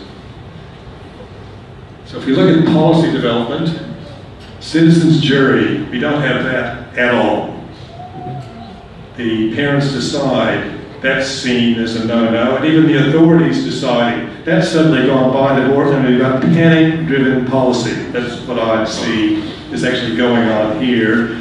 And the strange thing is I don't think this is going to end until the medical mainstream decide they're going to speak out and say we want a policy based on what they think is a pro-vaccination, respectful approach. Namely, let people talk, let people decide, we're going to try and argue with them rather than dictate to them. But until the medical mainstream jumps in and does something, I think the panic-driven policy is likely to continue. But who's to say? I'll just say I studied the fluoridation controversy, and I wrote a book published in 1991, and I made a prediction. Don't make many predictions because social scientists are not good as predictors, but I said this controversy is likely to be continuing on decades from today. Okay, so that's it's going on 30 years since, and I knew it was a safe prediction because it had been going on since the 1950s. So I'm there writing in 1991, well, it's been going on for decades, it's going to go on more decades.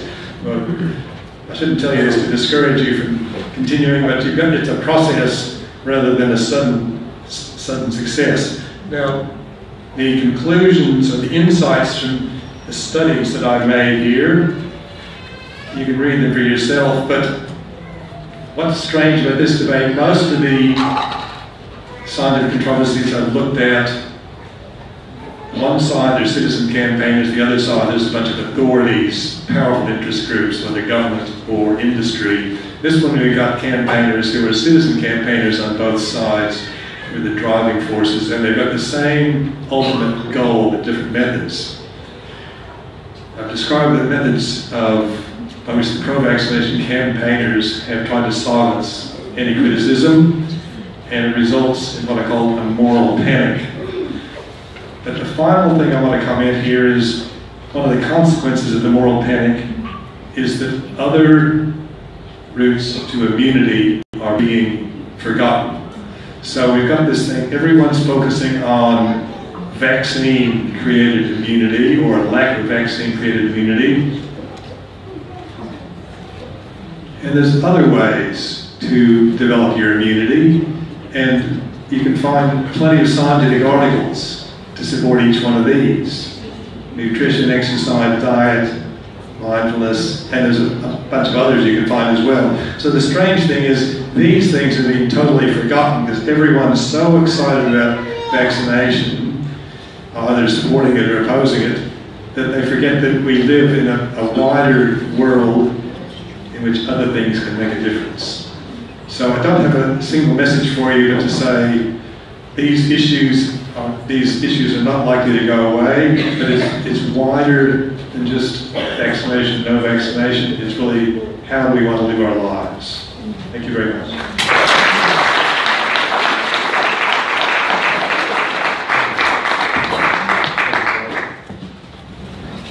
Thank you very much, Brian. This is Brian's book, Vaccination Panic in Australia, available up the back. Highly recommend you get it. We also have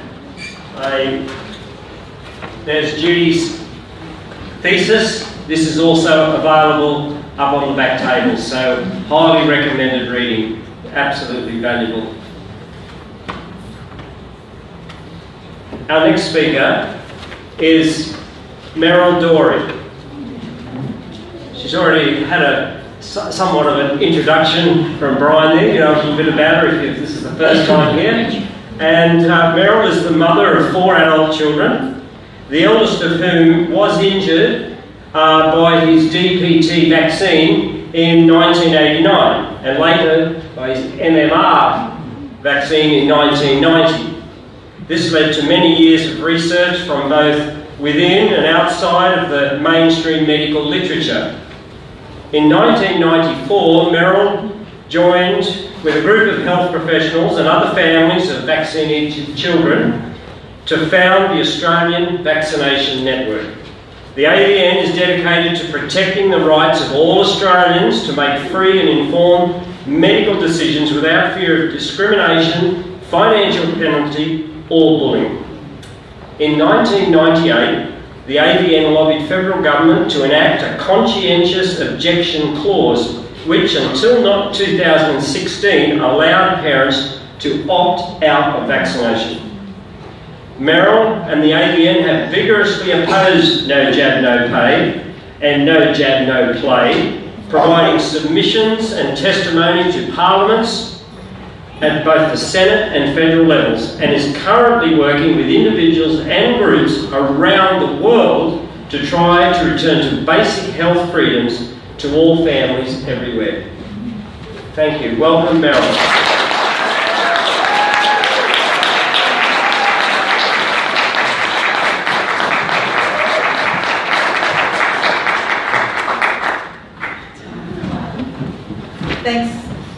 Thanks very much. That's good. Can you guys hear me okay? Yeah. All right, good. Thank you for that wonderful introduction, and thank you to Brian. Before I go any further, I do have to thank the entire Sydney crew for organizing this amazing event. Every time they do something, they do it well, and they've really done a great job. And also, I have to thank Brian Martin, who in 2009 saved my life, literally, and has been a beacon of light and calm for anyone who's been under attack in Australia. So really and truly an amazing man, and it's a pleasure to follow him.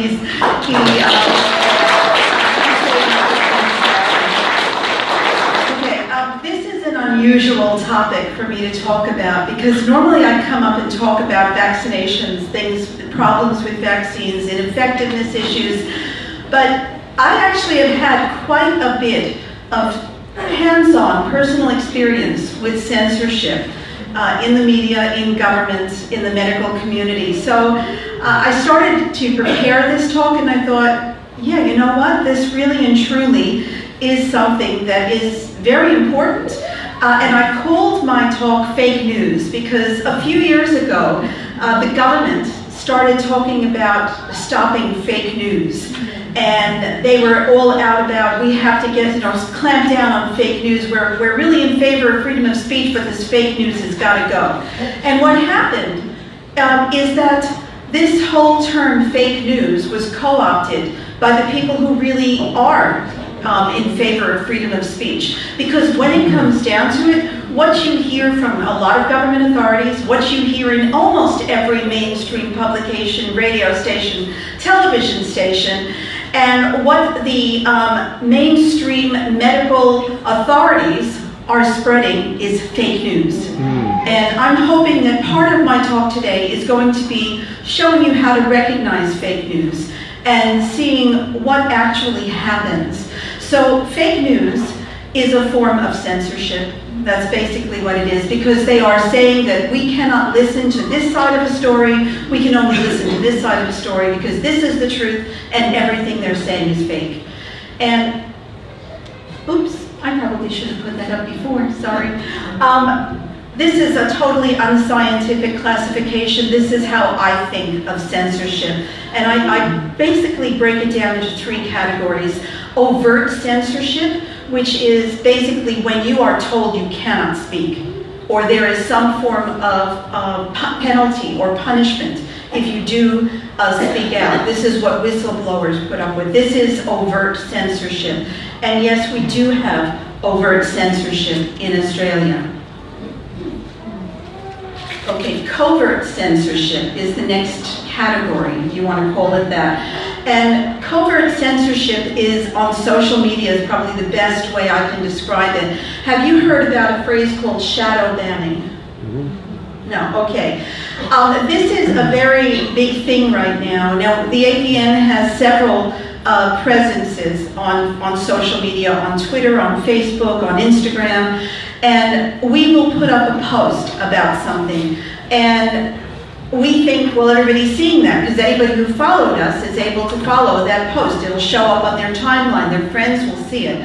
But what Facebook and a lot of these other social media outlets are doing now is called shadow banning, where they will not share your posts with your friends. It will not show up on their timeline. So you're putting it out there, and I can see it, because we'll put up a post, and usually within 24 hours we'll have 2,000 views. And then we'll put up another post, and within 24 hours we'll have 100 views.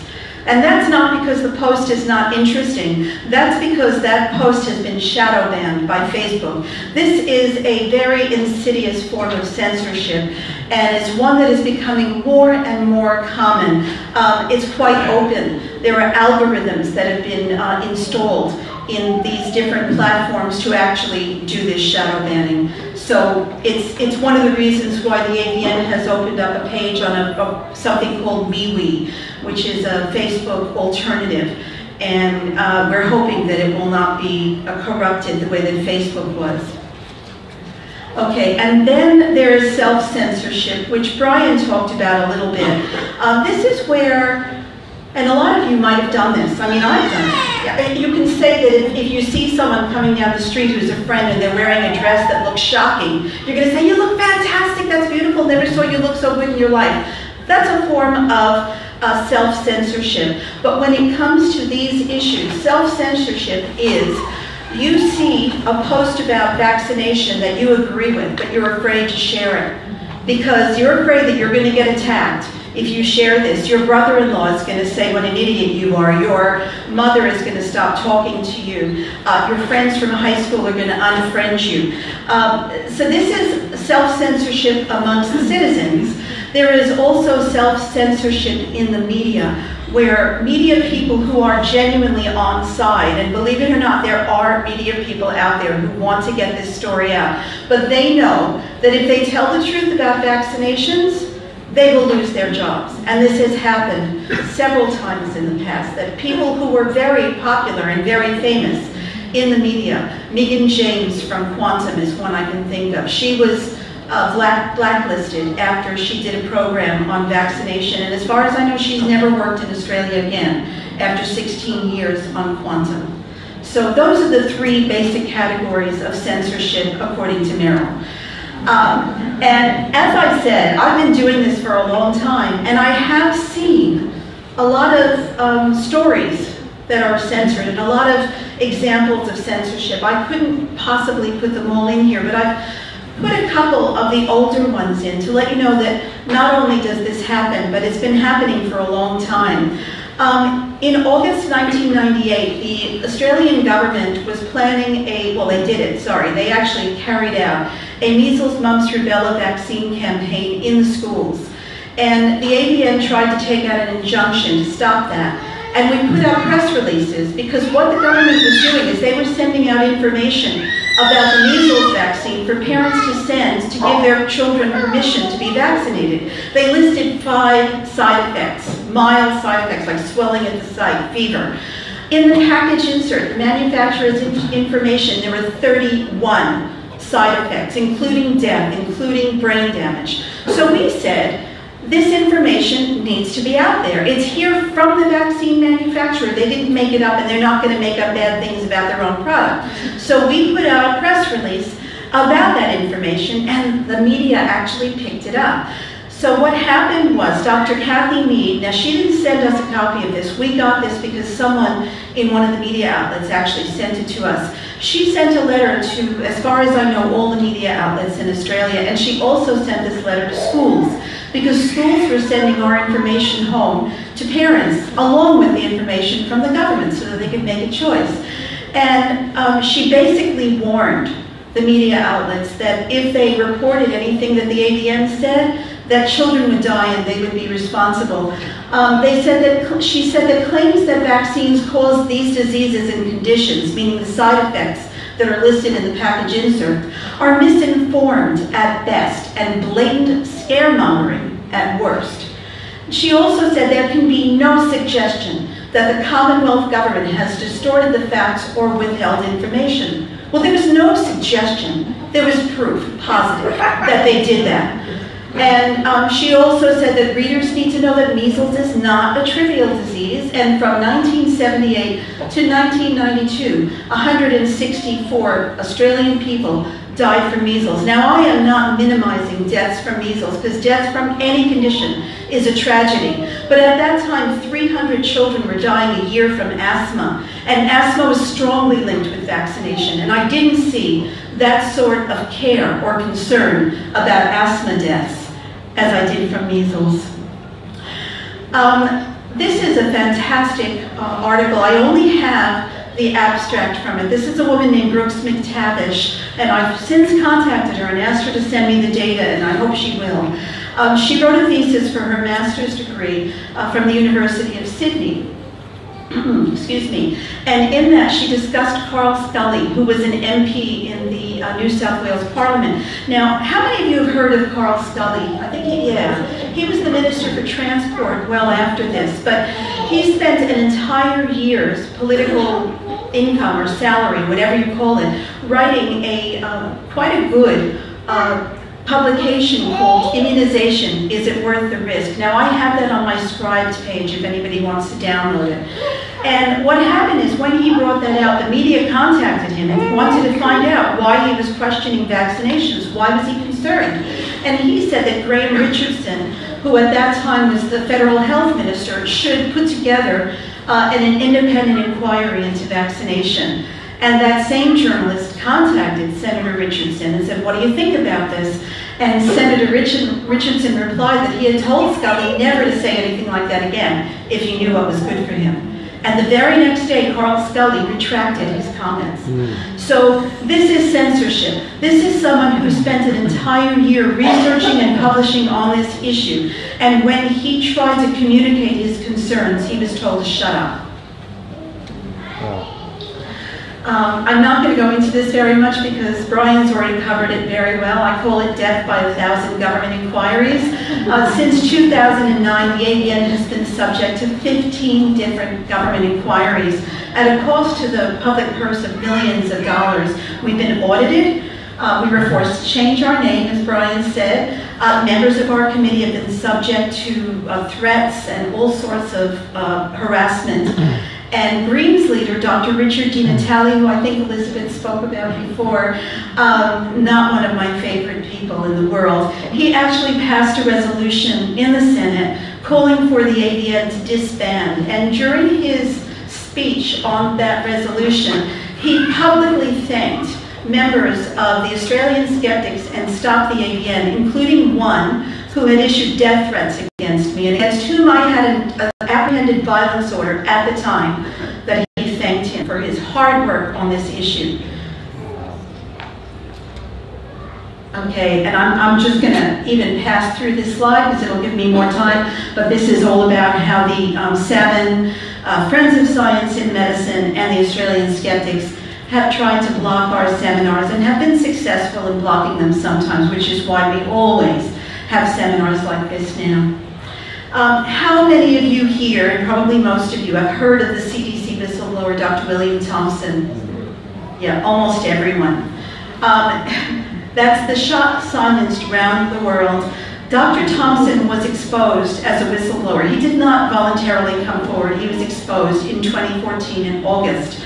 And at that time, I heard about it. And I said to my husband, this is it, the game is up. It's all over. Because this information is now going to come out and vaccinations will be exposed for what they really are. Because Dr. Thompson's study in 2004, he was one of 5 authors of this study, the DiStefano study, and the data was altered to make it appear that vaccines were not related to autism. But the actual data in the study showed that the increased risk of autism in children who were vaccinated was as much as 7 times higher. Wow. Now, right now, 1 child in 30 in Australia, according to the Autism Association, is autistic. That's from 1 in 10,000 30 years ago. So we have a real tragedy, we have a disaster on our hands. And I thought for sure that the media was going to report this, but they didn't. In September of that year, we sent out a media release, we being the ABN, to over 1,000 media outlets, and we had references. I've just put a few of them here. We did not get one media person contacting us for comment or reporting on it. The only response we got out of that 1,000 was one ABC radio journalist who sent us back a 1-word reply, deleted. That was it. So they have the power to inform the public, or alternatively, they have the power to cover up what is being done to the public. And they have chosen to cover up what is being done to the public. And I think they have no conscience. They have no morals. And until they start taking their job as the Fourth Estate seriously, we will never be able to say that we're getting truth in any way, shape, or form from the media.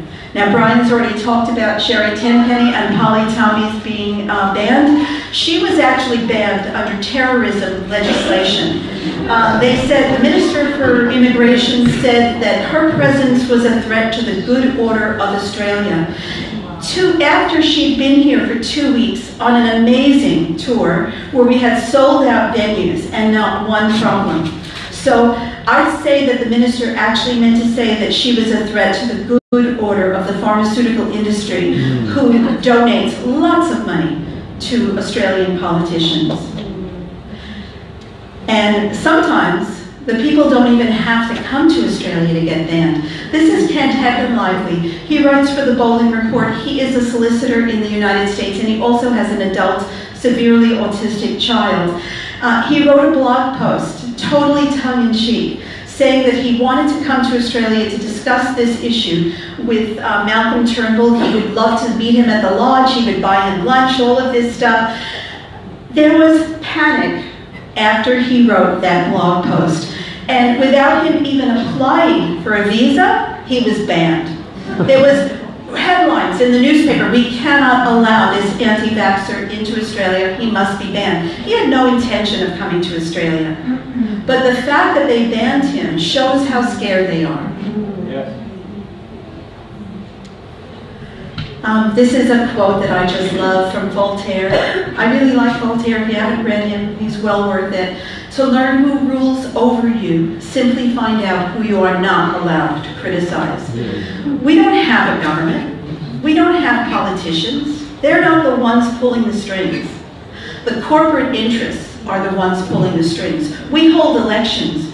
We vote people in or vote people out, but it doesn't really matter who's there. It really doesn't. Because whoever is there, it's going to be exactly the same, and we have to get this through our heads. Now, I'm going to try this next slide. I'm not sure if it's going to work. Help. Hello, Ryan Wolf. Our greatest responsibility is to serve our Treasure Valley communities, the El Paso, Las Cruces communities, Eastern Iowa communities, Mid-Michigan communities. We are extremely proud of the quality, balanced journalism that CBS 4 News produces. But we are concerned about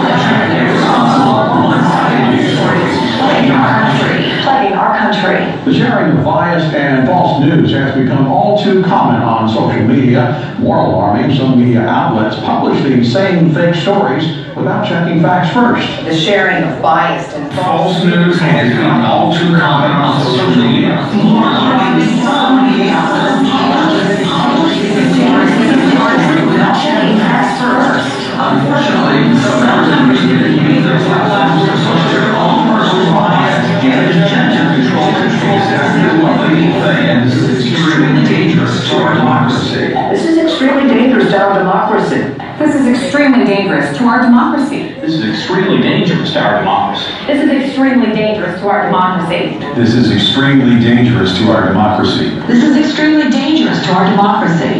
This is extremely dangerous to our democracy. This is extremely dangerous to our democracy. This is extremely dangerous to our democracy. This is extremely dangerous to our democracy. This is extremely dangerous to our democracy. This is extremely dangerous to our democracy. This is extremely dangerous to our democracy. This is extremely dangerous to our democracy. This is extremely dangerous to our democracy. You know what? This is extremely dangerous to our democracy. Because this is what the media is. They're a bunch of parrots. They've been told what to say and they repeat it back. Polly want a cracker? Polly want a vaccine. This information or misinformation is one of the big issues facing Australia today and facing the world, because it's not just Australia, that's the United States. One of the and I love that clip. I really love it, because anybody who sees that, they're going to have to start thinking, wait a minute, they're all saying exactly the same thing, even in the same way. The false balance. Have you guys heard about false balance? Because I was a bit shocked the first time that I was told by an ABC journalist that they couldn't possibly report anything that the ABN said because that would be false balance.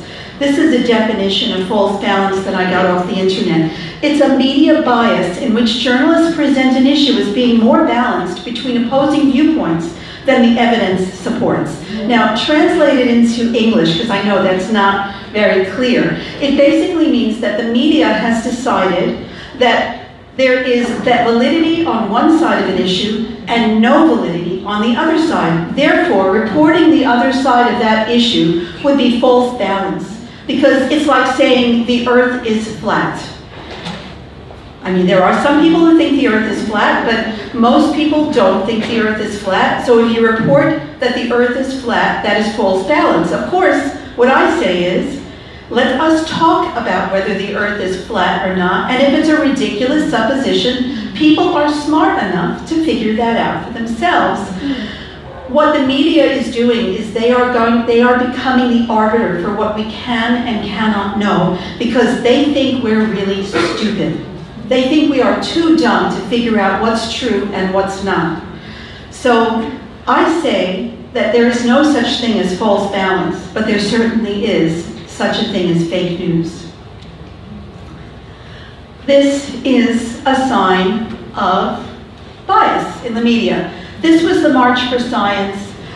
They had about 3,000 people across Australia marching to support science. That's like holding a telethon for the biggest, richest companies in the world. This was headline news in just about every newspaper, radio station, and television station. This is a no jab, no pay rally. We had over 1,000 people there, and the rallies were held in every capital city. I'd say there were 6,000 or 7,000 people rallying. Not one media outlet covered that, not one. So you have to understand that people, unless they are open to this or someone actually exposes them to it, they're not even going to know that there's a question. And that's why we have to take responsibility for being the media, because the media is not being the media. They are not reporting fairly. This is Facebook. I've copied this off of my own Facebook page. The top thing says content unavailable in Australia. You're unable to view this content because local laws restrict our ability to show it. If you'd like more information, please see our help center. And of course, the help center gives you no help whatsoever. So the Australian government has decided that we are entitled to see some things and not other things. So this is another step past shadow banning. This is overt censorship. This is Facebook deciding, and it's not just Facebook, it's many other places, deciding that something is not supposed to be accessible to us. And the screenshot underneath, Facebook page deleted. This page isn't available. Dozens and dozens of vaccine critical pages have been deleted in just the last month. And it's not just vaccine critical pages, it is any page that criticizes government policy. Now, I don't know, and I have not read enough about this myself, but just in the last few days, I've been told that there is new legislation that was passed in Australia. It's espionage legislation, and it will criminalize whistleblowers. It will criminalize people who criticize the government with 25-year prison sentences, with huge fines. I don't know enough about it yet, and I am going to be checking into it.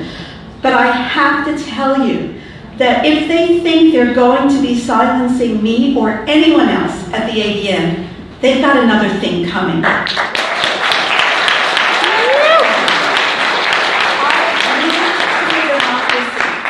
moved to a country without a Bill of Rights.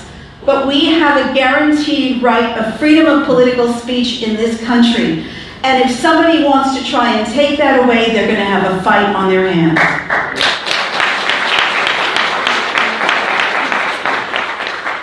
And this is that billboard in WA that's already been covered. These are just a few of the headlines in newspapers about that billboard.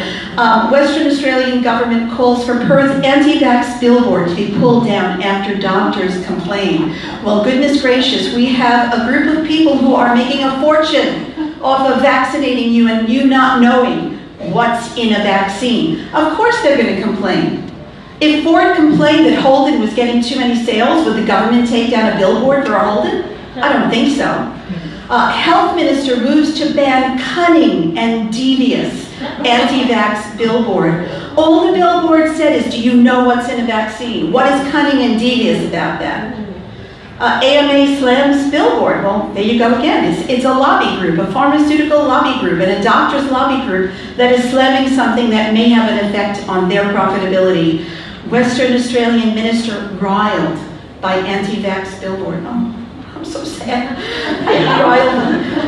Controversial anti-vaxxer billboard calling parents to research vaccines, in quotes, is defaced by vandals as politicians push for the sign to be taken down, and it was taken down. They took it down saying they were going to clean it, but then they never put it back up again. Surprise, surprise. Oops. And this is the AVN's billboard. This has been up in Queensland for 6 months now. And we have... Tasha is the president of the AVN. She has 6 vaccine-injured children. And the things that people at Stop the AVN and the Friends of Science in Medicine and the Australian skeptics have said about her do not bear repeating.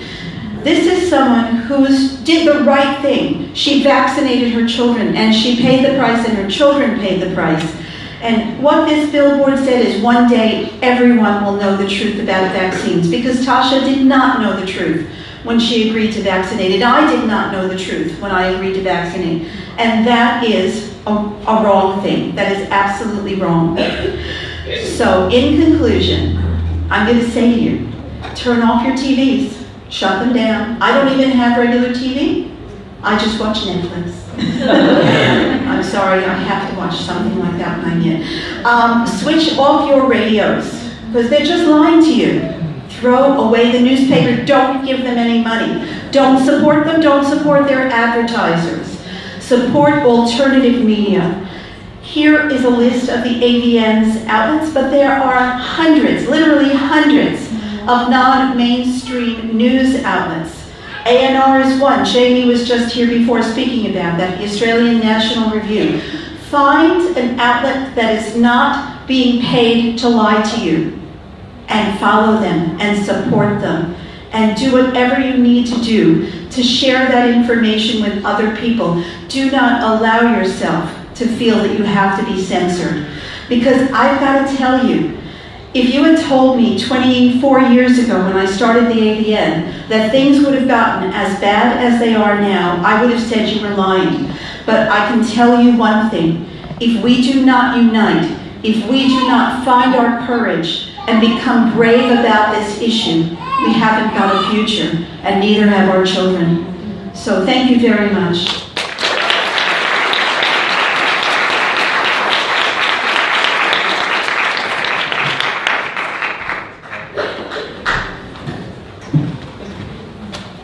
Thank you very much, Beryl. Very inspiring once again, and very well said. Thank you. That's the conclusion of the speakers, but now we are going to have our question and answer time. We're going to have a panel up here of the speakers, so I'm going to actually invite the speakers to come up, and we're going to bring some chairs up, and we do have some questions here. That we can answer. If anyone hands some more in, I would, thank you. We're only doing this 30 minutes, and we're going to stop at 5 p.m. So let's see how we go for getting through this at 5 p.m. It's been a long day. You've all done really well. I mean, during those talks, everyone's quiet and listening and hanging on to every word. It's very important information. We live a life with a great vacuum of truth. So to come to functions like this and to be able to get this information, it's well worth sitting through the hours and taking it in, digesting it, and being encouraged. Because if we were to listen to the voices that are out there in the general mainstream, we would only get discouraged and disheartened.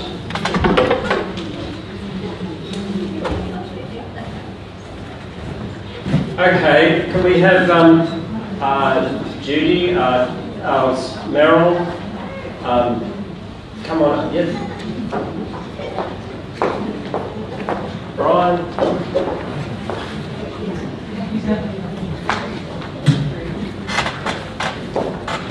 Take some seats, I'll stand off to the side here.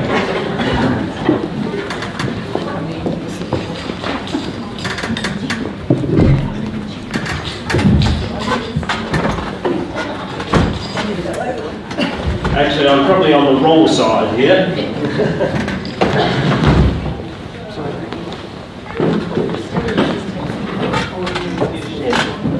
Actually, I've just run around the road, got around the place. I'm back here where I started.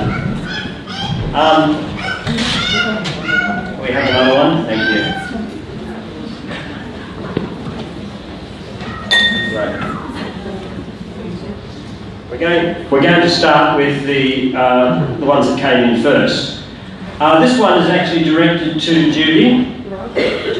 Right behind me here, yes. Judy, has Australia got the highest infant mortality rate in the world? No, the US has the highest, out of 33 countries, the US has a higher infant mortality rate than other countries that are using less vaccines, but Australia is very close to the US on that issue, and it's a direct relationship. The more vaccines you use, the higher countries' infant mortality rates. So at this stage, Sweden and Japan and Singapore have some of the lowest infant mortality rates, and they're using approximately 11 to 12 doses in the first year of life, and Australia and the US are around 33 on the list. And Australia is using approximately 24 doses of vaccine in the first year of life, and the US is using 26 doses of vaccine in the first year of life. And of course, as you've heard, Sweden has said outright it would not mandate with coercive measures any vaccine because of the health risks, and it's against the Constitution. Is that in the world or the first world? That's out of 33 countries. Okay. Yeah. So it's first world countries, yes, okay. Thank you. This one is just generally to the panel. My friend has been given a court order for not vaccinating. If I was to go through the same thing, how would you suggest I handle that situation? Anyone like to have a crack at that? Yes, Meryl. There have been several cases like this, and right now there is a complaint pending against Jill Hennessy and the government in Victoria for just this thing, because the government has no right to order you to vaccinate your child. That's not to say that if you are in a domestic situation where one partner wants to vaccinate and the other doesn't, then you go to court, the judge can order vaccination. But if both parents say they do not want to vaccinate, I don't know if that's the situation there, but if both parents say they don't want to vaccinate the situation, don't want to vaccinate the children, then the court has no right to order. There is no legislation in Australia that allows the court to go against a parent's wishes unless the state has been made a ward, the child's been made a ward of the state, or there is a domestic situation. Thank you, Meryl.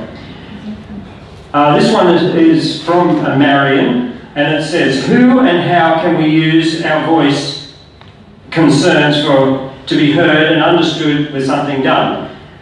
We need a local area politician list. Also, how can we make our voice our concerns to local doctors? Will anything be noted?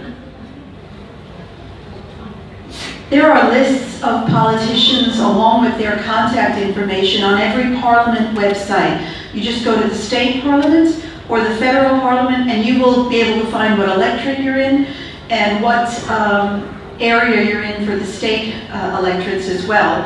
And as far as contacting your politicians, don't bother writing a letter. Make an appointment. Go and see them.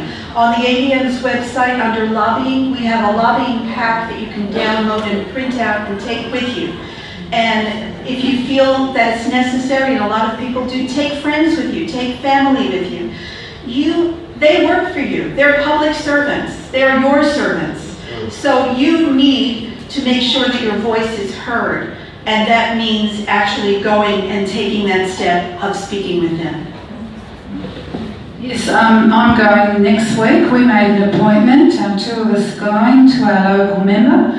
And yeah, I was pretty reticent about it, but she's convinced me. And it's really easy to do. She just went into the office and made the appointment. So we'll be going there Tuesday and I'm really pleased. Great, good work. Yes. Just with regards to the GPs, if the question said what would happen if you went to a GP, there are some sympathetic GPs and there are also some sympathetic paediatricians, but they will not publicly tell you who they are. They are in the same position as us. Some of them, I believe, are giving false vaccines, which fake vaccines into foam. But this is, breaching their, breaching the law. So they, some of these people came to Canberra with us, and they're saying they don't want to be doing this because they don't want to be liars, they don't want to be, and they shouldn't have to be. But they will help you by just talking it through with you and maybe some suggestions. And as said earlier, we're waiting for them to get their courage and stand. Sure. Good, thank you. Yes, I know I visited a doctor and asked him to help out at our political party, and he squirmed a bit. It was at his home, and he said, well, vaccination is very important, Michael. And his wife called out from the kitchen and she said, tell him the truth, we know we never vaccinated our children. unfortunately, they have that power, and so it's worth. I think it's worth saying something to them. It certainly is, because every information and every time that you bring this subject up and every time you question them, it's informing people, and it's informing these people in these positions about what the public wants. In fact, in this room today, there is a doctor who has been suspended for the very fact that he was at a protest about the no jab, no pay policy. I'm not sure whether he's able to speak on that, or whether he wants to, but he is in the room. Oh, he's on his feet.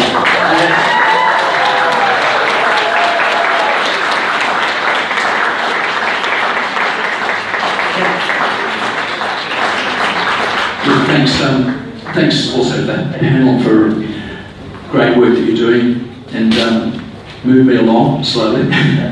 Look, just to reinforce what Brian has been saying, and that what Meryl's been saying, and the other speakers, what Judy's been saying, I vehemently opposed this no vax, no pay legislation when it came in 2015. I wrote to the Senate and found myself being outed by Ausdoc as being a champion of the anti-vaxxers. At that stage, I still am, I think, cautiously pro-vax in some situations.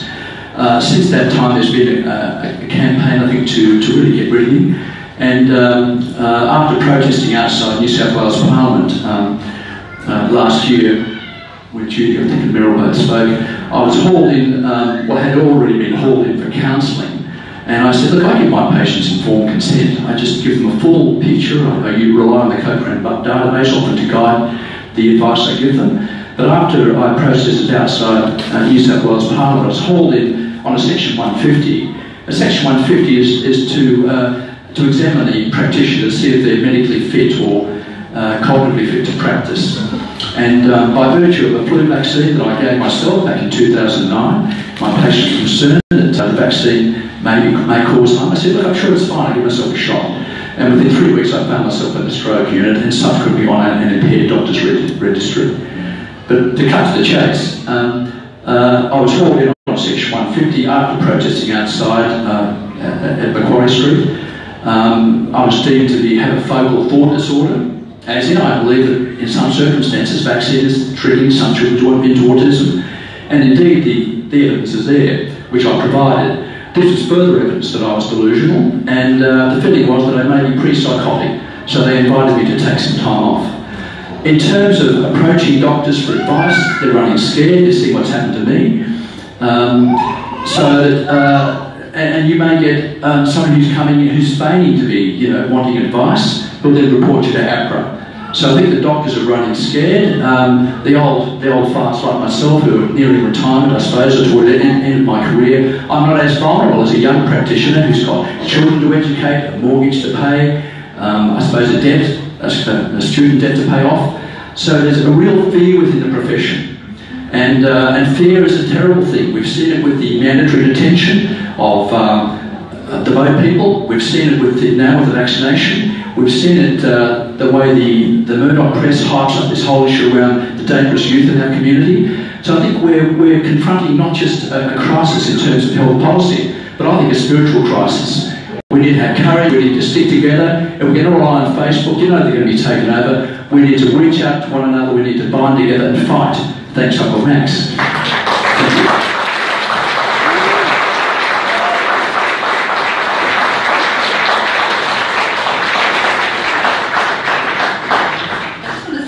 About APRA. I've been writing letters to them now because we're in this terrible situation where we can't go to doctors and just ask questions about vaccines, and we can't trust them to report adverse events after vaccination. I think this is really serious. I'm talking to some people here today. I just don't think adverse events have been recognised at all. And I think there's some talk about people looking at after 3 days after vaccination, which is just totally ridiculous. This is just a cover-up.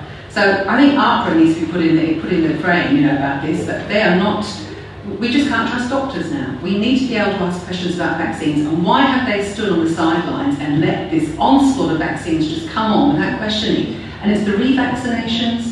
We've got to be allowed to ask questions about this. The farm industry is just running this now, and we are not being allowed to ask questions. Okay. Thank you. Thank you.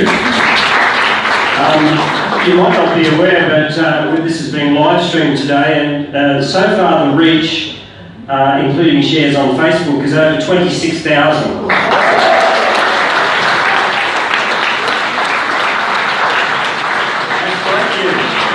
That's a lot of people. I got a text a while ago from my sister and she was watching it. I was quite surprised. Question. With regard to kids who are not vaccinated, for example, my 10-year-old son, how do we ensure that this new generation of non-vaccinated young people are not excluded from society? Yes, due to the current policies. Well, anyone like to have a go at that? Yes. At my clinic, we have that question a lot because we have parents that have done their research and chosen to increase their children's immunity through other methods, which is what Brian was speaking about, with nutrition, lifestyle changes, vitamins, and we have at my clinic a special herbal mixture that I've done some research on, and we call it our prophylactic mix, and there are some people in the room today who are using that. And so far in 38 years, touch wood, none of my clients' children have ever had whooping cough.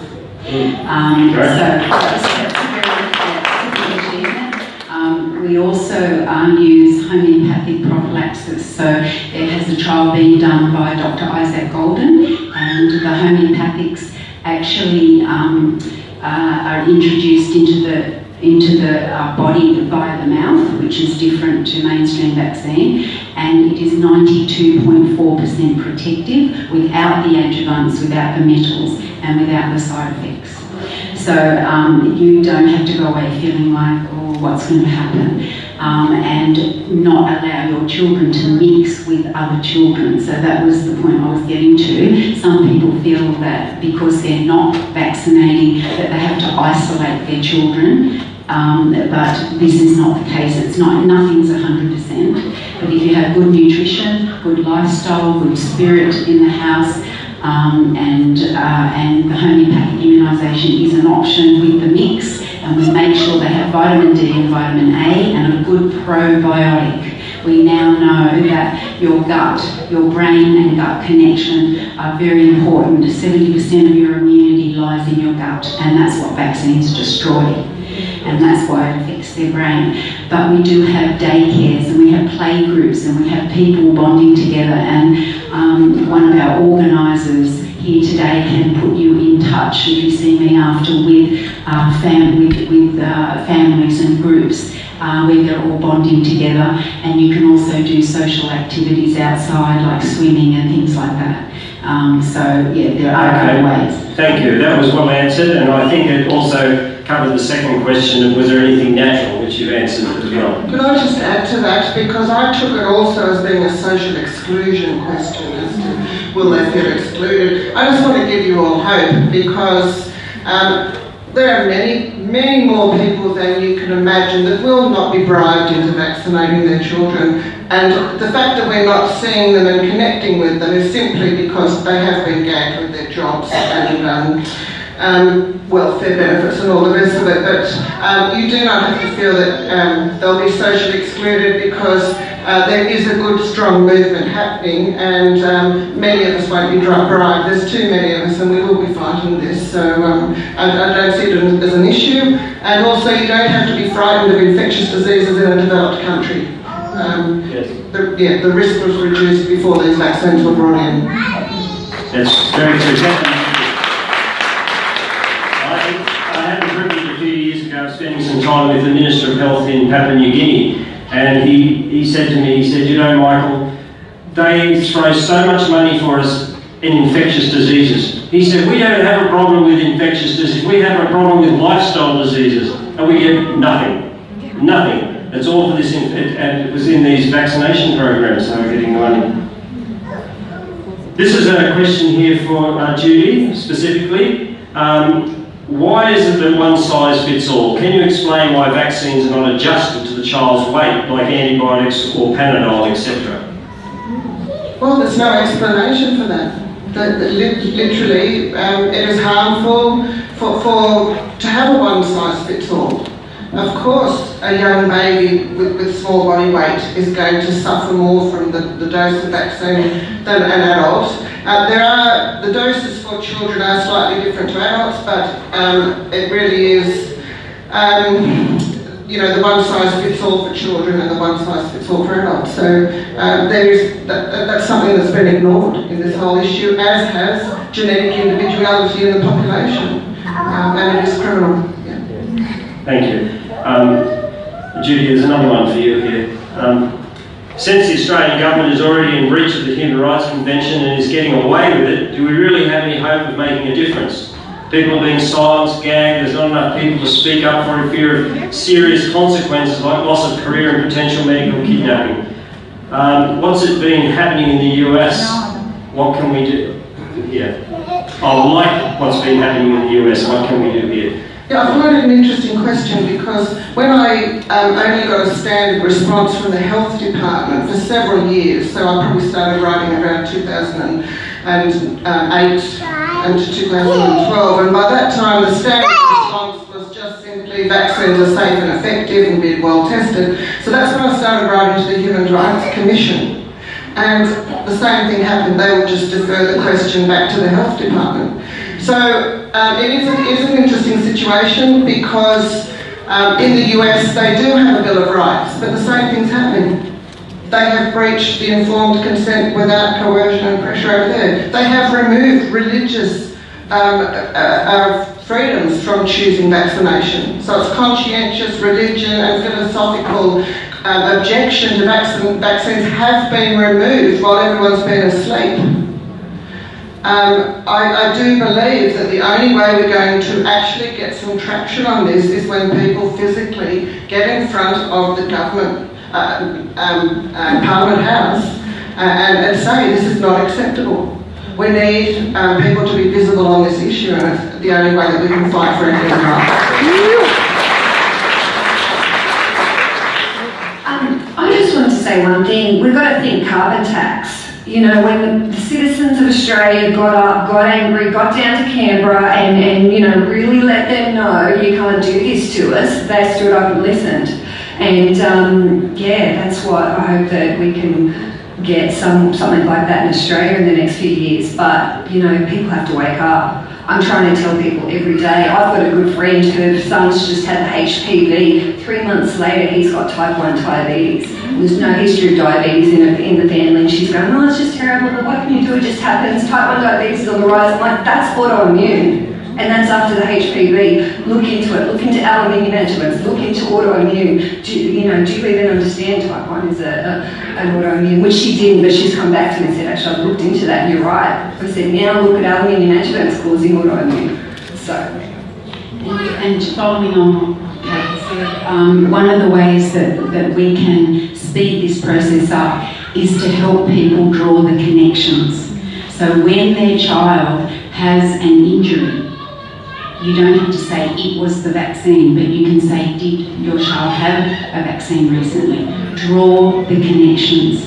Help people to use their intuition. A mother's intuition is extremely powerful. It's the connections that have been broken. It's the connections that have been broken in children's minds because of the leaky gut in the stomach. And we also have to make those connections work again and do that by linking it. Thank you.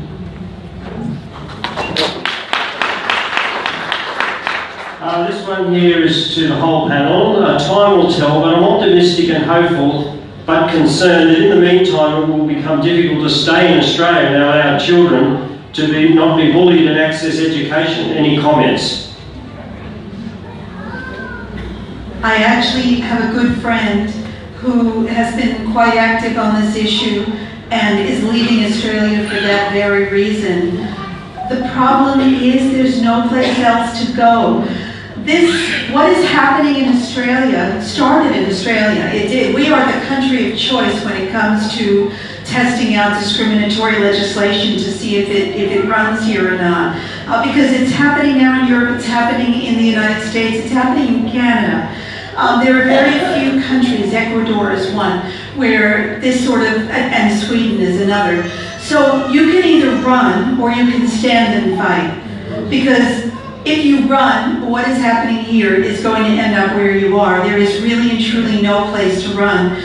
We have to make a stand. You know, my father fought in World War II for freedom. Yes. And he was injured in World War II, and he would have done it again because he was fighting again for freedom. Why are we so afraid to fight for our family's freedoms? We need to find the same courage that our parents had and that our forebears had. It's time. We've grown up with freedom. We haven't experienced first-hand tyranny, and we've become very complacent with a commodity that our forefathers died for. I just wanted to say something. It's like probably a devil's advocate coming from another perspective because I'm about over-vaccination. But I think people who are anti-vaccination have to start worrying about the disruption to the natural flow of disease and what that can mean for the unvaccinated in the future. And I think that's important to think about now with meningococcal B. Meningococcal B is a very rare problem disease. And now they want to implement mass vaccination for this disease, and it's very rare. There's no justification for this. But if they do that, what is being unleashed? Will it be, you know, like pertussis? Look at the shambles that is. I mean, and it's amazing they're getting away with this. 6 doses for children, pregnant women, people of all ages have been told to have pertussis vaccination. It's a mess. And they're getting away with just doing this. So now we've got meningococcal B happening. People have to really wake up to this. It's been rejected 3 times. They are determined to get it on the schedule. And GlaxoSmithKline have got a target in their pocket. You know, and a target person is running their trial in South Australia. It is unbelievable what's happening in South Australia. It just blows my mind what they are doing, and they're getting away with this. So this is what people who don't vaccinate and think, well, what about my child in the future if the child's not vaccinated? It's opening the whole can of worms, and that's why we have to have a totally different conversation about this. This has to stop being about pro and anti. We have to have a conversation about vaccination and individual vaccine products and the problems that are happening. It's got to be lifted up. This is really terrible what's happening with this polarisation. And SABN and Friends of Science and Medicine have got so much to answer for, and Richard Di Natale, people like that. They have censored our well-founded concerns about vaccination, along with places like The Conversation, which just has banned me. I can't comment on The Conversation because I've been banned. It's an appalling situation in Australia, a liberal democracy. Yeah. Thank you. Yeah. The thing that worries me is this loss of maternal immunity, so that as the young women who are having babies and they've been vaccinated are not able to pass on the antibodies to the babies as myself and other generations have been able to do for all time, really. I just don't know how we can let this happen. I think it's extremely serious. Thank you. I would just like to say Uncle Max and the Indigenous people of this nation can win their fight to vote. I'm sure that we can follow suit. Yes, that's true. Our fight is a fight of right against wrong, truth against lies, freedom against bondage. How close is the Australian government to enforcing elderly people to be vaccinated to go into a nursing home? It's not being forced to be vaccinated to go into a nursing home, but what the government is talking about is no jab, no pension. And basically it means that unless you agree, well, why not? We accepted no jab, no pay, no jab, no play. No jab, no school, no jab, no pension, and no jab, no job. I didn't make this up. This is what's being talked about in state and federal parliaments. Because if we allowed the government to take away our rights for our children, then we allow them to take away our rights for everyone.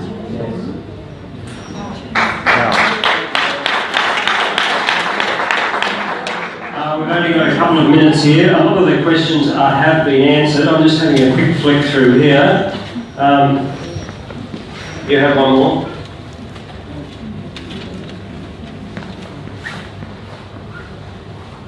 What is the overall valve in weakening us as a race? What is the benefit in keeping people dumb? Oh yes, you're asking, well, what value do they have? Yes. Anyway, anyone want to make a comment on that? Ask the government. The love of money is the root of all evil. Having a population of compliant drones is something that has been talked about for a long time. We have these amazing human bodies, you know, a little child, and I've been in the health industry for 30 years, they're just crying out to heal themselves. They want to heal themselves. If we could only give the right conditions, we are actually hindering the body's ability to do what it's bursting to do. Heal.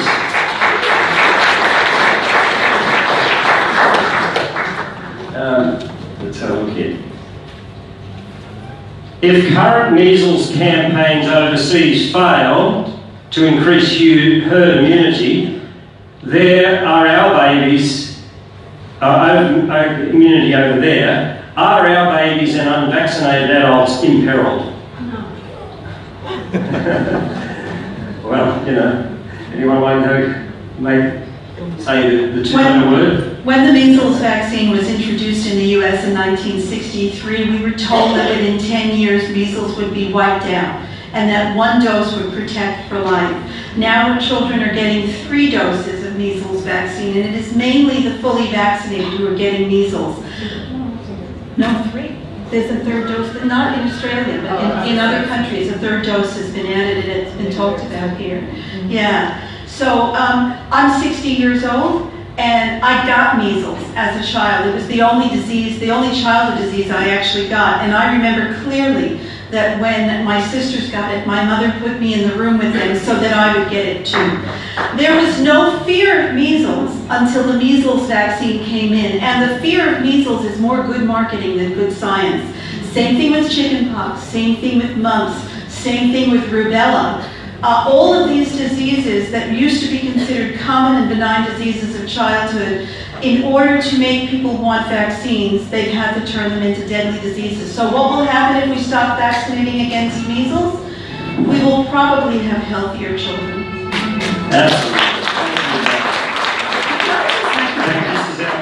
I just wanted to say, I keep hearing a lot of people saying in the anti-vax movement, it's so true when you look at it, that we've swapped out common childhood infectious diseases for serious lifelong chronic illness.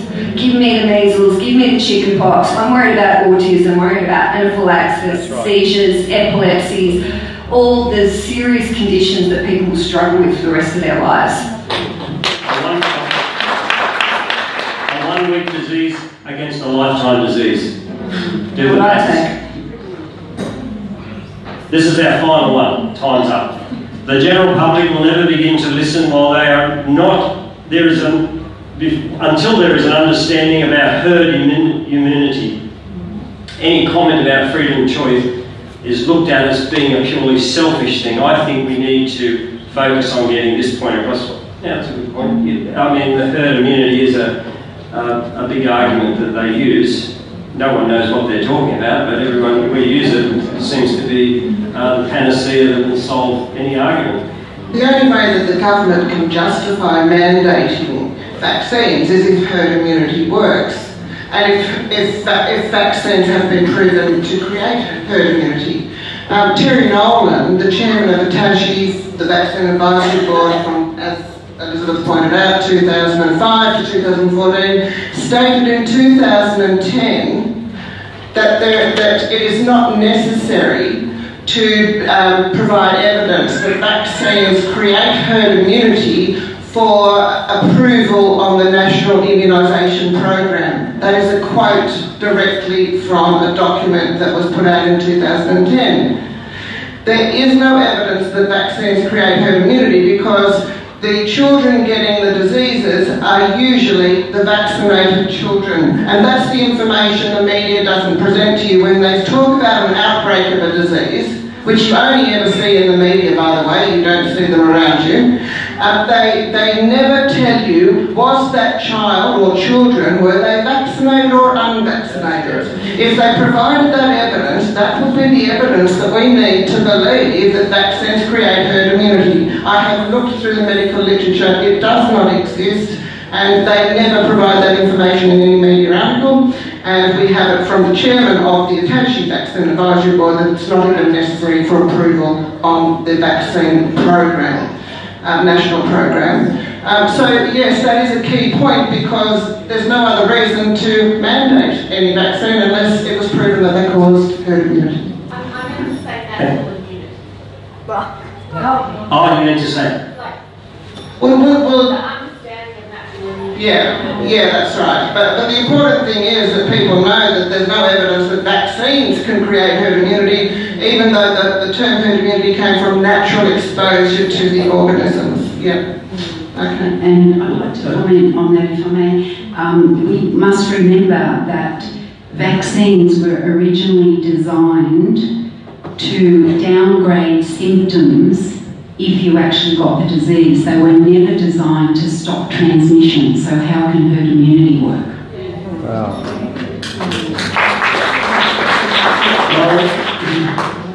I would actually like to take this one time to thank you all for coming.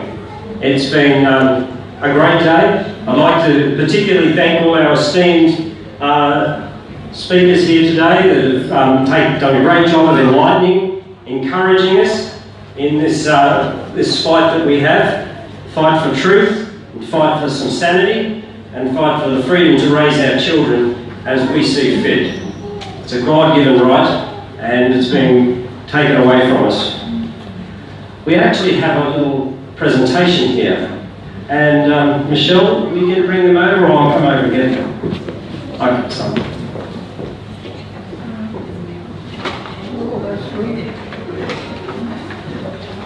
We like our speakers so much, and we think they've done such a fantastic job, that we're going to give them a little present to take home and remember this day. Meryl, thank you very much, and well done. There you go, take this. I hope it's healthy and good for you. Boost your immune system. And we have Kathleen.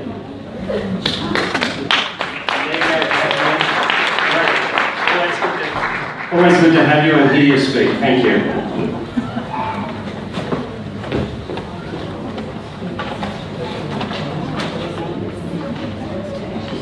Yes. Okay, these have all been well chosen. Helen, there you go, Helen. Thank you. And here we go. Well done. Thank you very much. Judy, thank you as always, Judy. Well done. Morel. There you go. Thank you, Morel. And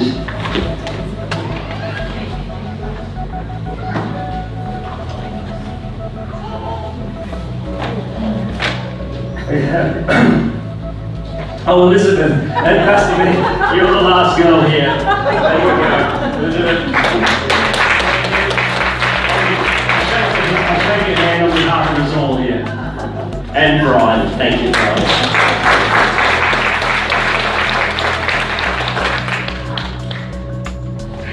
Well, I'd just like you to ask you to join with me for one big final round of applause for all our speakers.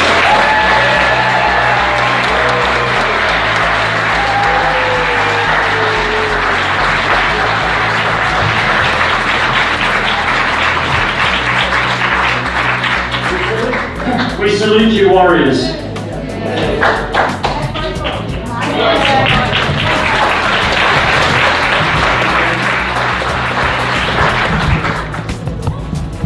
At this point, we've now concluded our meeting. I just encourage you to take advantage of the bookstore up the back. Feel free to stay and have a chat with any of the speakers, myself. And we wish you all Godspeed, all the best. And